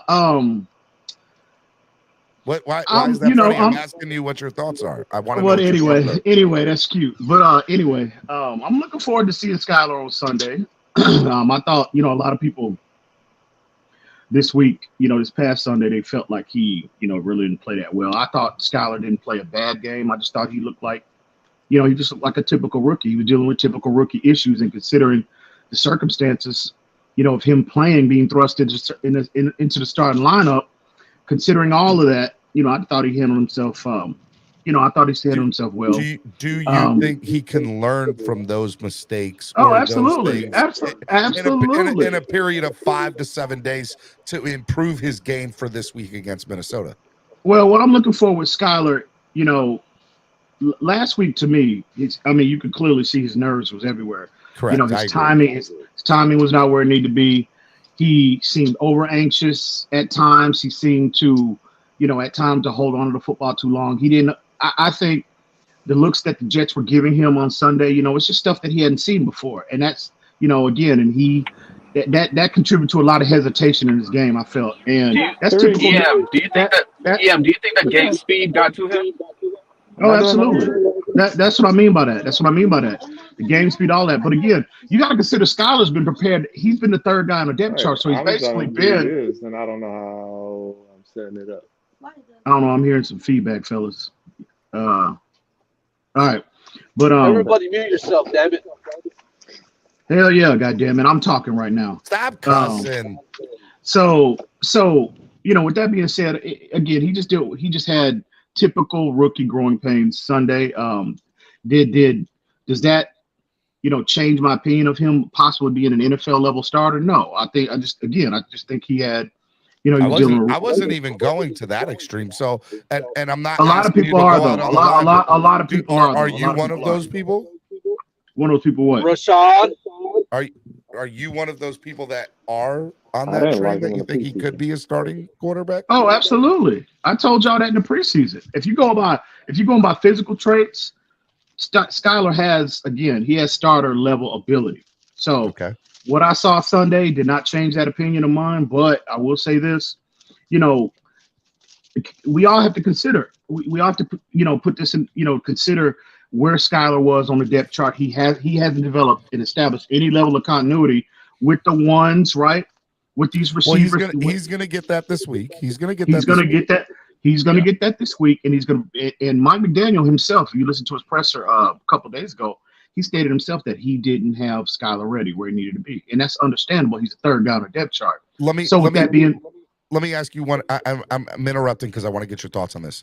So in the press conference, it was stated that if Teddy is healthy or passes concussion protocol and gets elevated, he will be the backup. What does that say about Teddy being a backup to Skylar if Teddy's good enough to dress? Well, that tells Teddy me should that be starting. No, that tells me that Mike McDaniels has the utmost of confidence in Skylar Thompson. Okay. He said that even in his post game presser last week. He said that this game, there's stuff that he can learn from. Obviously, he didn't play, like he wanted to, but there's things that you can take away that you can expand upon and things that you can take off again and he needs to learn, right? And he said, but that doesn't change my mind. I mean, that's a paraphrase, but he said that I and the team, which is the most important, the players in the locker room still have the utmost of confidence in Skylar Thompson. And that tells me the fact that he's approaching Sunday with this kid as the starter, that tells you that tells you everything you need to know about what they think he can be on Sunday and beyond, perhaps. What does that say to Teddy? Does this affect Teddy Bridgewater? That if we all know that he has a history that if he gets thrown into a game, sometimes he's not ready. And now you pair this into, well, I'm good enough to dress. How come do you think that there is a mental thing here for Teddy that he's going to feel some type of way? I'm just playing devil's advocate. I'm just interested to know that. Do you think Teddy will feel pissed off about this? No, Teddy's a veteran. Teddy's been in this situation. He's been there, done that. No, Teddy, Teddy on this team and in this league, Teddy got paid. Teddy, that too. He's got his money, and also, again, Teddy's been there and done that. So he's been in this exact same scenario on multiple stops throughout his career. So no, that shouldn't be an issue with Teddy. But again, like I said, this is just, I think, this just points to the fact that Mike McDaniel has a lot of confidence in Skylar Thompson. So in theory, EM, you agree with me. You think that this team is good enough to win on Sunday, correct? Well, everything I'm hearing you're saying, you're leaning that he's good enough to get this thing done. Well, yeah, I think he's good enough. I'm fairly confident he'll do his job. But it's just not all about him doing his job. You got to talk. Well, let's have a conversation about the other side of the football. Well, I mean, before we get into defense, let me just stay on the offense real quick. We'll get into the defense. What do you think about Teron Armstead? What do you think about that whole situation? Oh, it's a part of my language. It's a complete shit show right now. Okay. Now, without Teron Armstead, we're basically back to the same O-line, or maybe even worse than what we had than we fielded last year. Mm-hmm. So Skylar is going to be under duress. Anybody, even if Tua played, he is going to be under duress. Yep. On Sunday, and and that's really his blind side. That's his blind side. Now let's talk about the Dolphins were able to. That's his blind side. The Dolphins were able to introduce a run game last week against the Jets. Now there's I was just going to get to that. But go ahead. There are some people that say, well, it was the Jets and we have a history of running good against the Jets. And that's a fair statement too, because, the facts do show that. But even though we have the 32nd ranked offensive line, you have to take into account the progress that was made last week in the run. No. See, let me stop you right there. I don't see that Sunday as progress. because all they did was expand upon what they did last year. If you go back to last year, the 2 games against the Jets, those were our 2 most productive games in terms of the run game. The two those with that O-line last year, they ran the ball extremely well against the Jets in 2 games. So where's the improvement at? And you have more talent on this O-line, right? You have more talent on this O-line that you have on the field in 2022 than you did last year. Than you did last year. I mean, bro, no, there's no progress was made off Sunday. Now, again, we'll see this week. I think, again, that's which leads me to my next point. I think this is a game that Mike McDaniels, he has to live up to that title, that run game guru, because I think this is a game, considering what we don't have on defense with our the foundation of our defense being compromised with Byron Jones and Xavier Howard, going up against arguably the best receiver in the league, and then Adam Thielen is a very accomplished player in this league. And Kirk Cousins being, I know a lot of people don't have a favorable opinion on him, but I do personally, individually as a player. And this is a game when we need to play keep away. We need to play the keep away. We need to win the turnover battle. We need to win the turnover battle. That is well, but I'm talking about run. But I think the run game is going to be paramount because, again, you want to play keep away against that offense. You want to keep Kirk Cousins and those skill position players on the sideline. Before I go into more specifics on the defense, let me just stay on the offensive side of the ball a little bit longer. What are your thoughts about Tyreek Hill and his foot, although he is practicing today and he should be a full go? And I'm interested to know your thoughts about the whole Gesicki situation that, there's some of the fan base that says he's like me, that I believe he's not out there because he's not good enough to be out there from a blocking scheme standpoint. And he's just, anytime he's out of the game, that a block is coming or a run is coming for the most part. And the other side to it is people are like, well, he's not out there, and so he's not able to get those chances to be the playmaker, right? So I'm interested to know your thoughts about what the Gesicki situation and a little bit about Tyreek's health and how you see that playing out before we get to the defense. Well, I think Tyreek, I think Tyreek will be fine. He might be a little banged up or whatnot, but I don't have any concerns about Tyreek. However, Mike Gesicki, I don't know, man. I had this conversation privately with several people, and I don't know. It seems to me like there's something personal going on between Gesicki and Coach Embry, because if you go back to last week and you hear him, he was clearly taking multiple shots at Mike Gesicki. I mean, and he wasn't even trying to disguise it. He was just being blatant, obvious with it. And again, we know we know Gesicki's deficiencies, but you go back to that drive last week, where we were driving, we're down 19-17, Skyler, we potentially that could have been the game-winning drive. You're in obvious passing situations. Why isn't Mike Gesicki on the field in that scenario? Because out of all the times this year, EM, I have to agree with you. That was the time that Gesicki needed to be on the field in that moment. 100%. And we've seen him make that same play routinely throughout his career as a Dolphin. And is there something personal going on there? I mean, I just have to pose that question. It's a valid point. I don't like talking about the emotional side of stuff. Like when it comes to I wanted to ask you the question about Teddy because I felt like it was relevant there.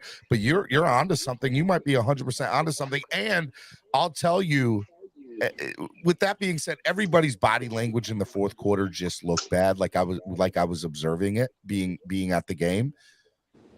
But Gesicki's body language throughout the entire game just looks dejected. Now, again, I don't know that. I don't know that he is that way. I'm just coming at it from a perspective of what I'm viewing. And what I view on the sideline last week, the entire game for Gesicki, is he looks pissed. He does not look happy. Oh yeah, he might be even close to checking out. You know what I mean? It's just, I don't know. Again, if he's not going to be on the field, why do you franchise him? Why do you pay? You're paying him $11 million. I think it was a waste of money. I think him and Teddy Bridgewater's contracts were a waste, in my opinion. Not Teddy. I wouldn't necessarily say Teddy because I wouldn't say Teddy, but definitely Mike Gesicki. I just don't understand that. That's definitely a head scratcher for me, and I really would like to know who was insistent. You could have got a second. Allegedly, you had a deal in place with Arizona for a second-round pick. And you see I think we're going in circles with Gesicki, y'all. I say call up Chicago, tell them what's up with Roquan. I feel like Green Bay would give us a good, like, imagine him in Green Bay. Dallas's tight end just got hurt. Gesicki in Green Bay would be amazing. Cooper Rush would love to have Gesicki in Dallas.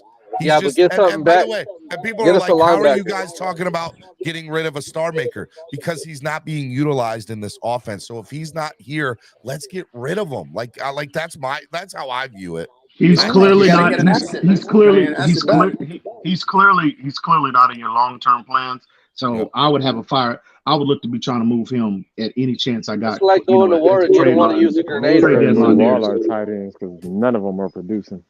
Like, just scrap it. That's not true. Wide. That's not true. In this offense, you need a block first, catch second. Yeah.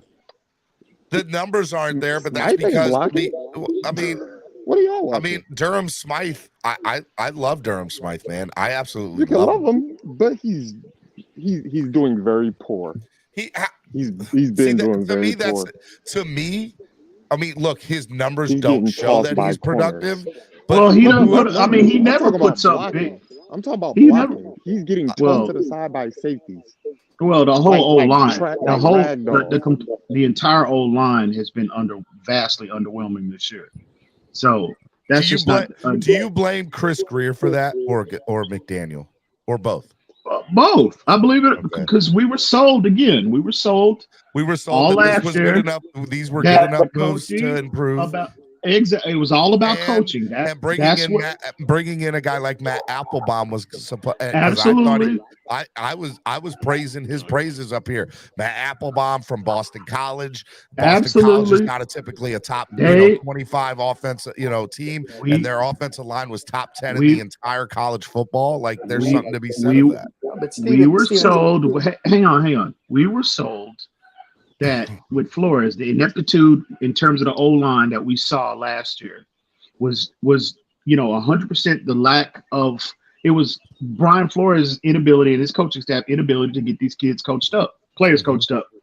And now you have a completely new regime. You've got relative to what we had last year, a star-studded cast at the coaching. As coaches, as assistants, et cetera, right? Mike McDaniel's the O-line guru. He's gonna fit. He's gonna cure everything.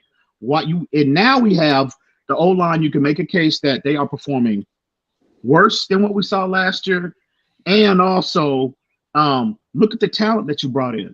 Toronto and the O-line has been bad even when all of them been healthy. It's just not now that Toronto Armstead got hurt or guys are in that. Bro, when they have all been healthy this year, they have underwhelmed. So again, I'm assigning blame to Chris Greer. And then also Mike McDaniel, because again, that's what we were sold about Mike McDaniel about. He was just O-line guru. Well, what is the problem? These players are regressing under your tutelage right now. So what's the problem? Yeah. Explain that to me. Let's get into the defensive side here real quick, okay? Xavier Howard, who's been kind of banged up, sat out last game, is practicing today and allegedly will be starting on Sunday. What does the secondary look like? We know Noah had to play. We all know how I feel about Noah Igbenogany. Cater has turned out to be decent in my more than decent. He's a top 10 corner in the NFL according to PFF. He's been a surprise, but he's starting to come down to earth just a bit. I know a lot of our fan base are like, he's a top 10 guy. He's legit. He's a lot now. Bro, let's let it play out. Again, that's a small 2-3 game sample size. Let's let it play out. And you've seen now. And again, I like his potential, right? Potential's there 100%. But again, he's starting to come down, come down to earth a little more. It'll be interesting how they see with Adam Thielen and Justin Jefferson on Sunday what that'll look like. They are going to be tested. They are going to be tested early and often. And even Xavier Howard coming back, even if he starts Sunday, I mean, what percentage of himself is he going to be? Is he going to be 50? Is he going to be 60? Is he going to be 70%? I mean, going up against, and again, Xavier Howard is assigned now that Byron Jones is not on the field. He is assigned to the opposing team's number one receiver. and you got Justin Jefferson, who is an absolute monster coming into town, bro. And I just don't. That's just not a favorable matchup right now with a compromised David Howard. Not. And let me go on to ask you even more, EM, with Byron Jones being out and no timetable sent for him, by the way. Oh man, what is going on there, man? I know it's frustrating. That one is very frustrating. As a fan, it's just completely frustrating. Do you think Byron Jones is feeling some type of way? Because we all heard the rumors that he was on his way out of town. Is he really in his feelings and he's giving a big fuck you to Mike McDaniels and possibly trying to trade him?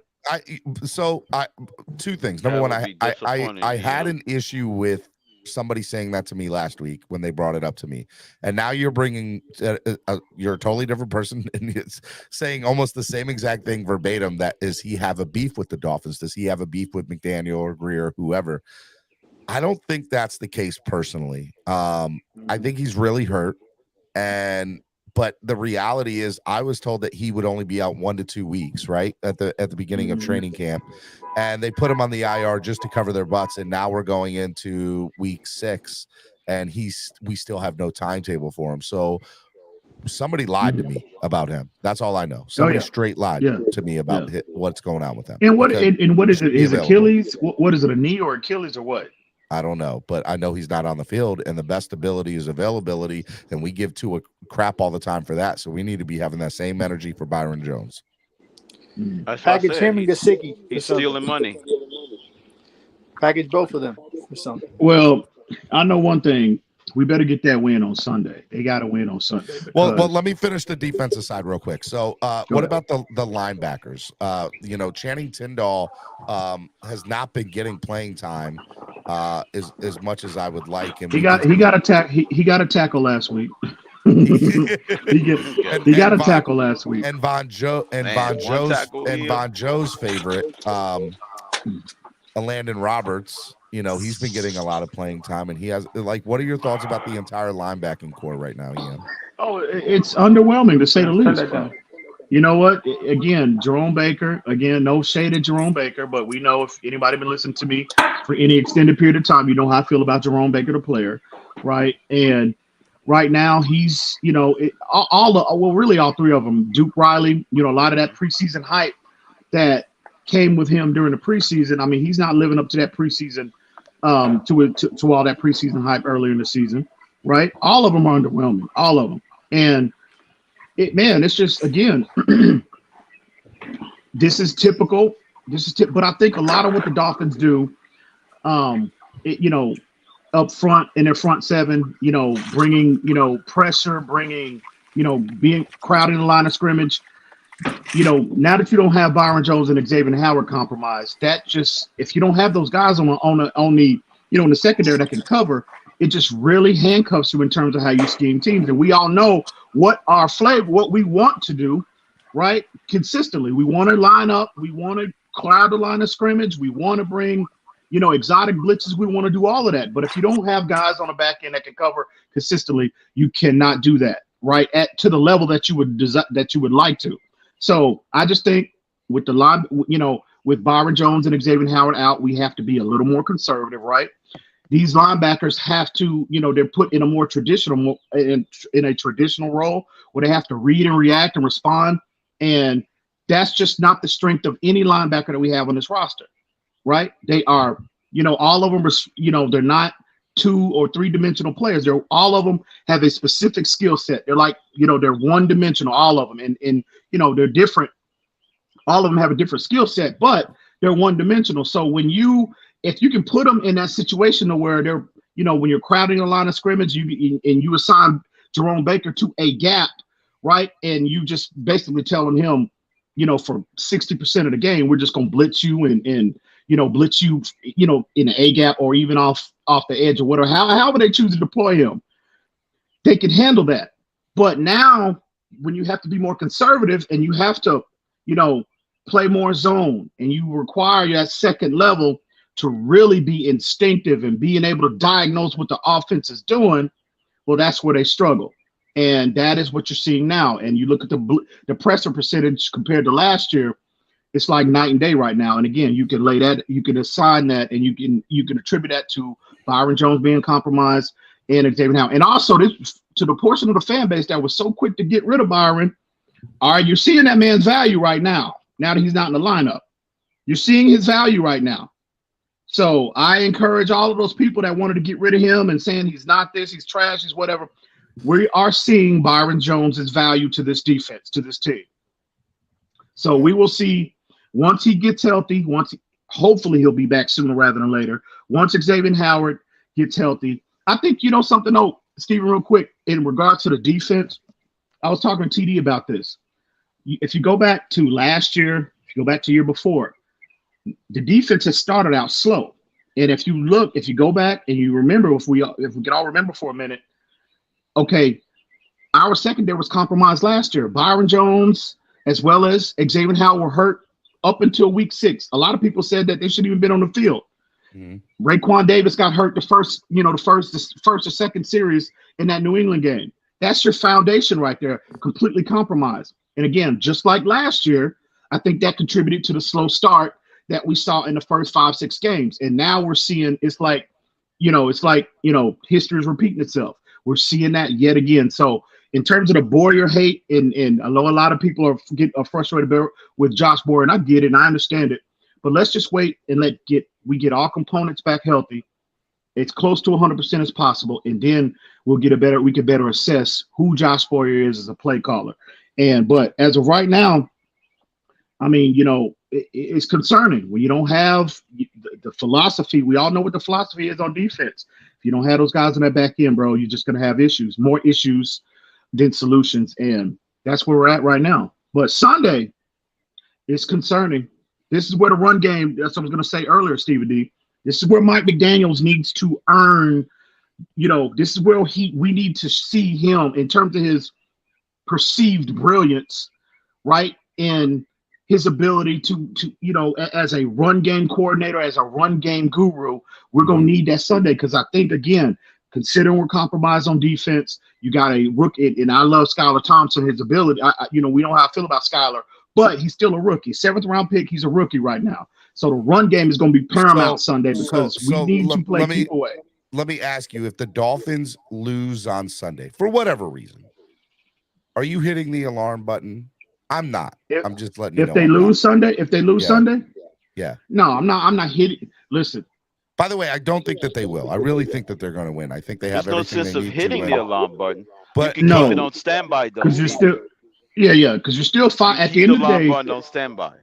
At the end of the day, you're still 500, but adversity is tapping Mike McDaniel on the shoulder now. Yeah, which is about 2 straight. 100%. If you lose Sunday, adversity is smacking him all upside the back of his head, right? And this is where we're going to see who he is as a coach.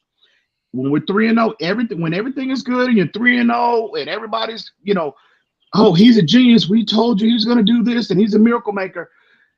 That is not when you can gauge the character of a coach, right? Or a person just in general in life. It's when adversity comes. That's when true character is revealed. And Mike McDaniel, again, adversity is upon us. If you lose Sunday, adversity is completely kicked the front door in. And Mike McDaniels, this is what we need to see from you. Are you that guy? Because we've seen Flores, and again, I'm not trying to bring up Brian Flores, but to say what you want about Brian Flores, when adversity hit, right, and it was complete adversity from day one, from 2019 to 2021, and we saw how that man responded.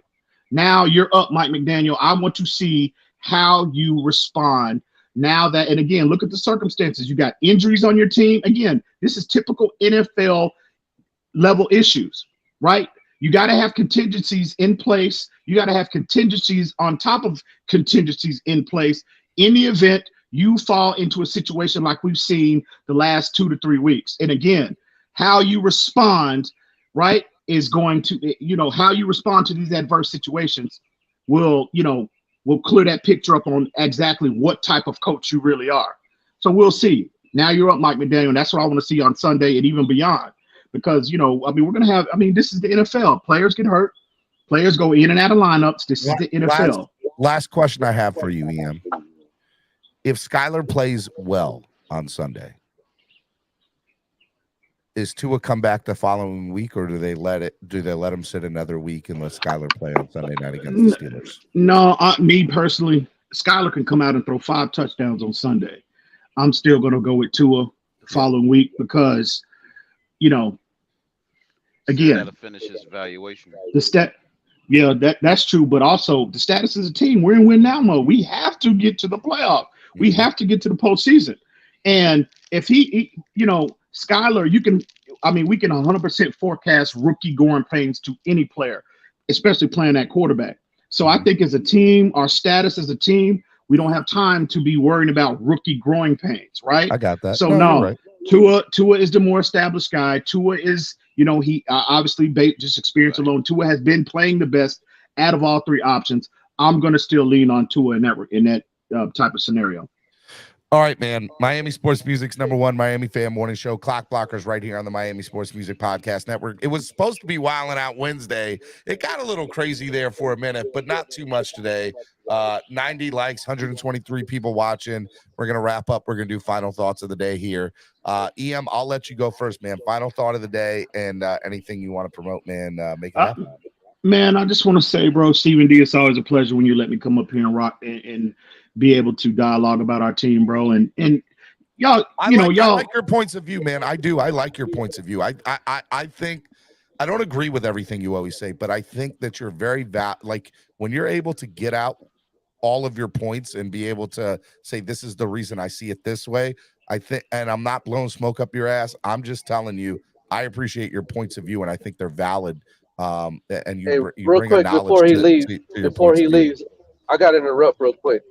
I think Josh Boyer at this point deserves some kind of criticism because if you look at the Buffalo Bills, they have a lot of the same issues that we do in our secondary, and they're still ranked like top 5 in pass defense. You know what I mean? They're still getting pressure. Like Ogba needs to show up. Like he's been on the back of the I agree with that. I don't know what's going on with Emmanuel Ogba. I mean, I really don't. Man, I really don't know. And you know how I feel about the player. I really don't know what's going on with Emmanuel Ogba. I really don't. I really don't. That's, I'm not to the point where, a lot, like I saw, people engaging on Twitter about him specifically. And they were talking about, well, he got his money. Now he's getting fat and now he's just not as motivated. No, I'm not willing to go there. But, Ogba definitely needs to pick. We need an increase in production from him.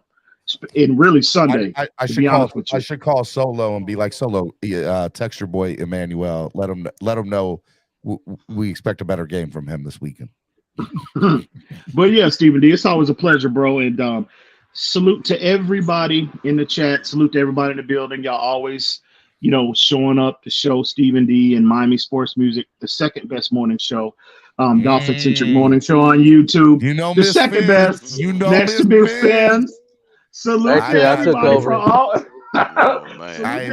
for always showing Stephen D love. You know what I mean? Because at the end of the day, Stephen D is always respect to you, bro. Always. And I appreciate you always having me on. But hey, man, Sunday, bro. We're getting this done. It's as close to a must-win situation that you can get without it being a must-win situation. Because at the end of the day, if you lose Sunday, you're still at 500, which really you can't ask more than that. You know what I mean? In the first 6 games. So, but with that being said, it's an important game for there were people that thought we were going to be 0-4. Look at it this way, EM. We're at the same stage we were in Flores' second year when he was at 500 after 6 games. Very good point, Crypto. You're right. We haven't even lost Sunday's game yet, guys. We're going to be 4-2. We're not even going to be 3-3. So don't even worry. I'm looking forward to Sunday. I think, again, I got confidence in Skylar Thompson, but I think for the key to win, I think Skylar played much better than what we saw Sunday. He will definitely play better on Sunday. That much. But I think the key to win this game, because of the issues we have on defense, the run game is paramount. And again, this is where we need to see Mike McDaniel show up the most. Get that run game where it needs to be. Get that run game to where it really is a true asset that we can lean on and take pressure away from your rookie 7th round quarterback. And also, again, this is a game where you need to play keep away because you want to keep that high powered offense on the sideline. So hopefully that comes to fruition. We'll see how that all works out. And Stephen D again, it's always a pleasure. Crypto salute. Yeah, easy. You know what it is, baby. Hey, man, let's get this dub on Sunday, gentlemen. And y'all Love have you, a good brother. day, fellas. Be good, man. All right, man. Be good. Yep. Till next Love you, time. man. All right, Yep. man. I'll Final go thoughts next. of the day, man. We'll go with Estefan. Final thoughts of the day, my friend. Yeah, man, I agree with everything that EM just said, bro. On the other side of the ball, I would say, he's talking about their run game. They're like us. They're actually, for the most part, they defend pretty well against the defense. So this is a big game because it's the best team in that division. Like I said earlier, they're 4-1. They've beat every team in their division. They beat the Packers, Lions, and the Bears. So it'll be something that we could hang our hats on and say was a quality win. If we can, it's just not. This isn't just a typical win. Like if we win, we have something to be proud of after taking 2 losses that we could have potentially come out of with wins. So this is a must win in my book. You don't want to go 500. You know what I mean? And if you look at the Bills, right. the Bills the Bills are playing KC. We might be back at the top of the division after this week. So hey, from your mouth to God's ears, let that happen. Let that happen. All right, man. We got crypto. Final thought of the day, my friend. Yeah. Thanks, Stephen, for having a great show this morning. I appreciate it, man. I thought it was a good show too.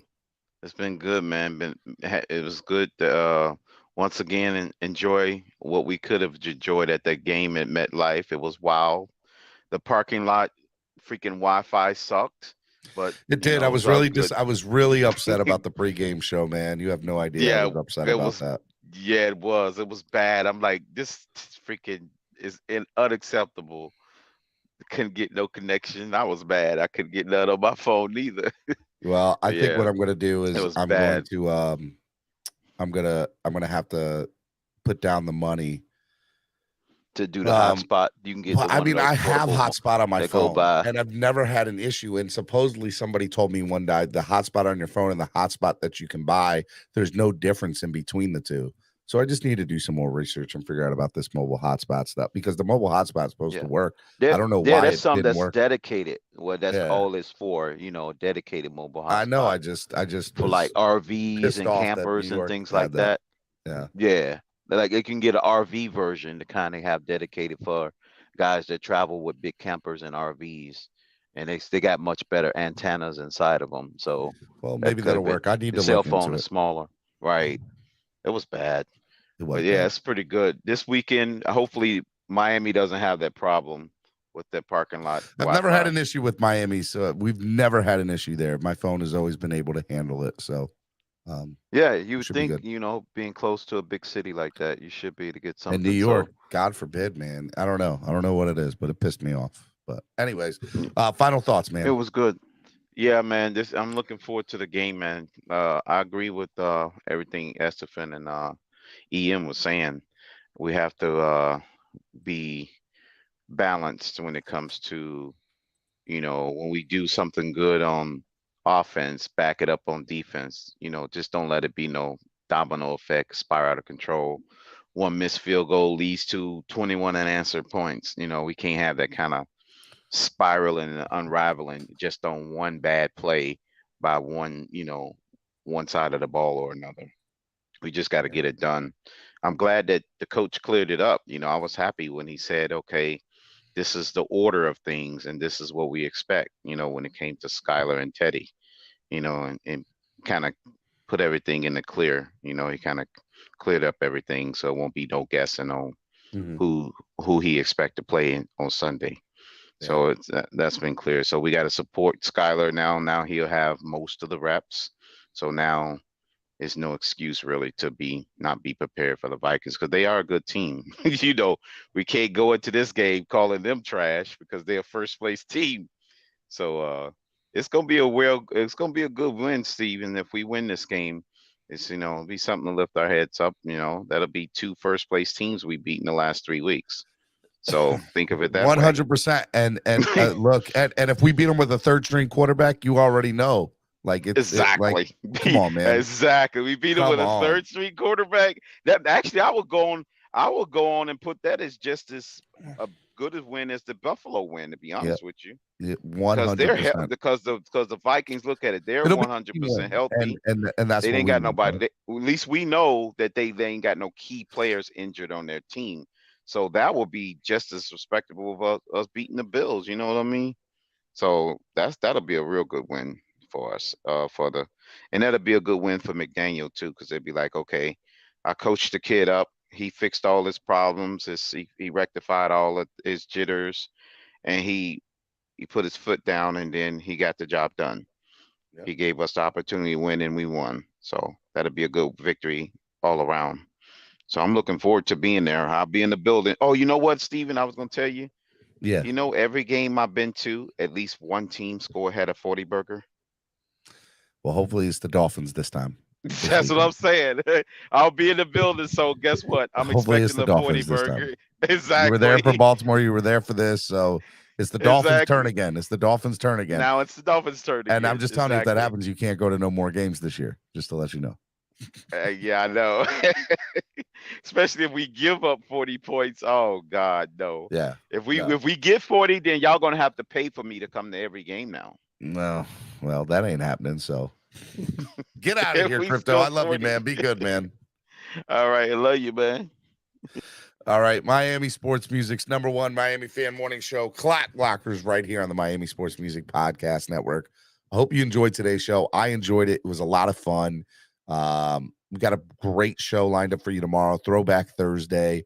Tavares will be on. We'll predict the games for the week coming up. It'll be good. Maybe we'll even check out the Clock Blockers Fantasy Football League a little bit. And yeah, tomorrow night I fly out. And so Friday morning, just to remind y'all, Oakland Park,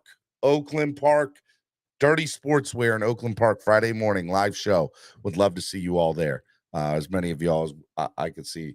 Hey, only $5 donated to the show today. Help the channel grow, man. There's a lot of things we want to do, and we can't do it without your help, man. So even if it's $1, if all 95 of y'all right now donated $1, it would go such a long way into helping the channel grow. And also, if you are not subscribed to the channel, we are less than 500 people away from 10,000 subscribers. And that's a big deal. So please subscribe to the channel. And if you are already subscribed, please please make sure that you guys tell your friends about subscribing to the show. Because it helps. It goes such a long way into helping the channel grow. So please subscribe to the show. And if you already subscribed, please tell your friends, your family, your cousins, everybody else to subscribe. Do it. It's a big deal. Yeah. So donate to the channel, help the channel grow. If all 93 of y'all still watching, because people are starting to hop off, donate $1. It goes such a long way. Okay. I'm going to play a little bit of Tua time. We're going to get out of here. I'm going to throw up your chats for the end of the day while the song's going on. I hope you all enjoy everything. I love y'all. I'll see y'all tomorrow right here on Clock Blockers, home of the #1 Miami fan morning show, right here on the Miami Sports Music Podcast Network. I'll see y'all. Peace.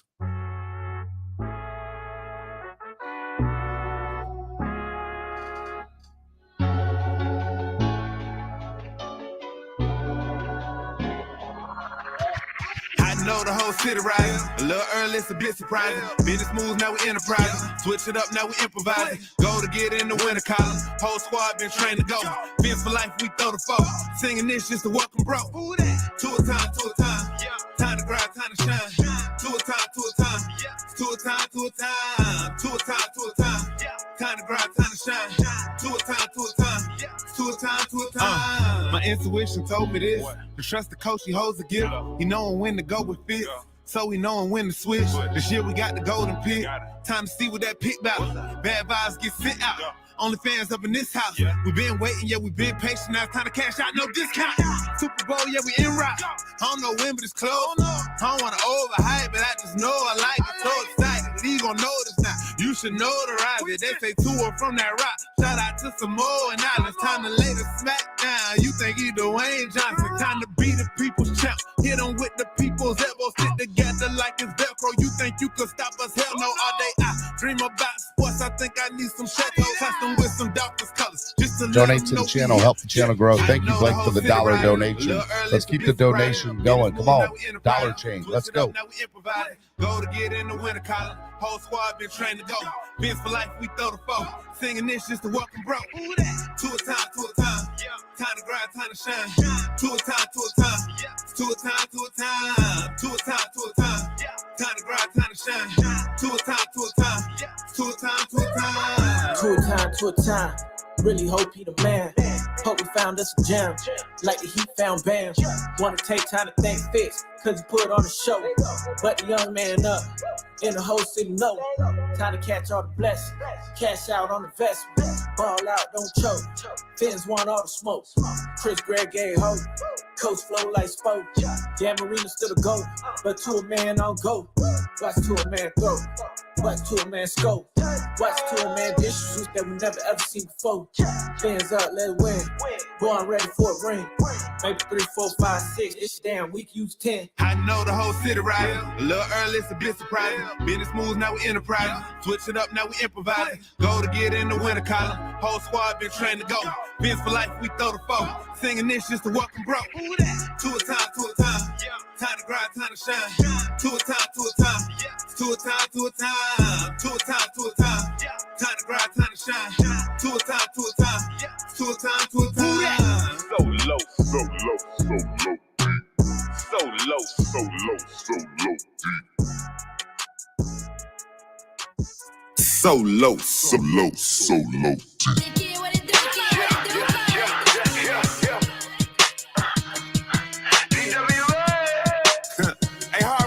Everybody go get your grills, man. Time to cook. DOLPHIN. 60 minutes in the game. We be playing to the end. And we COOK cooking buffalo. Chefing at the Hard Rock. And we putting on a show. DOLPHIN. 60 minutes in the game. We be playing to the end. And we COOK cooking buffalo. Chefing at the Hard Rock. And we putting on a show. Let's go.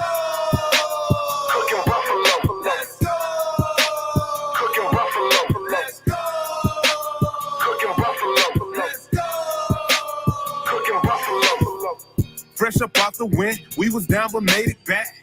Purple smoke up in the air, that's that Raven pack. We was mad, disappointed in the first half. Came back and cleaned them up, that's the bird bath. Moving on now, team feeling strong now. To a time the anthem, we're about to learn the song now. We got cheater, defense beater. Slow them down, they got a chance. 17 through the scene, hit them with that water fan. Anyway, defense straight, got our stockpiling.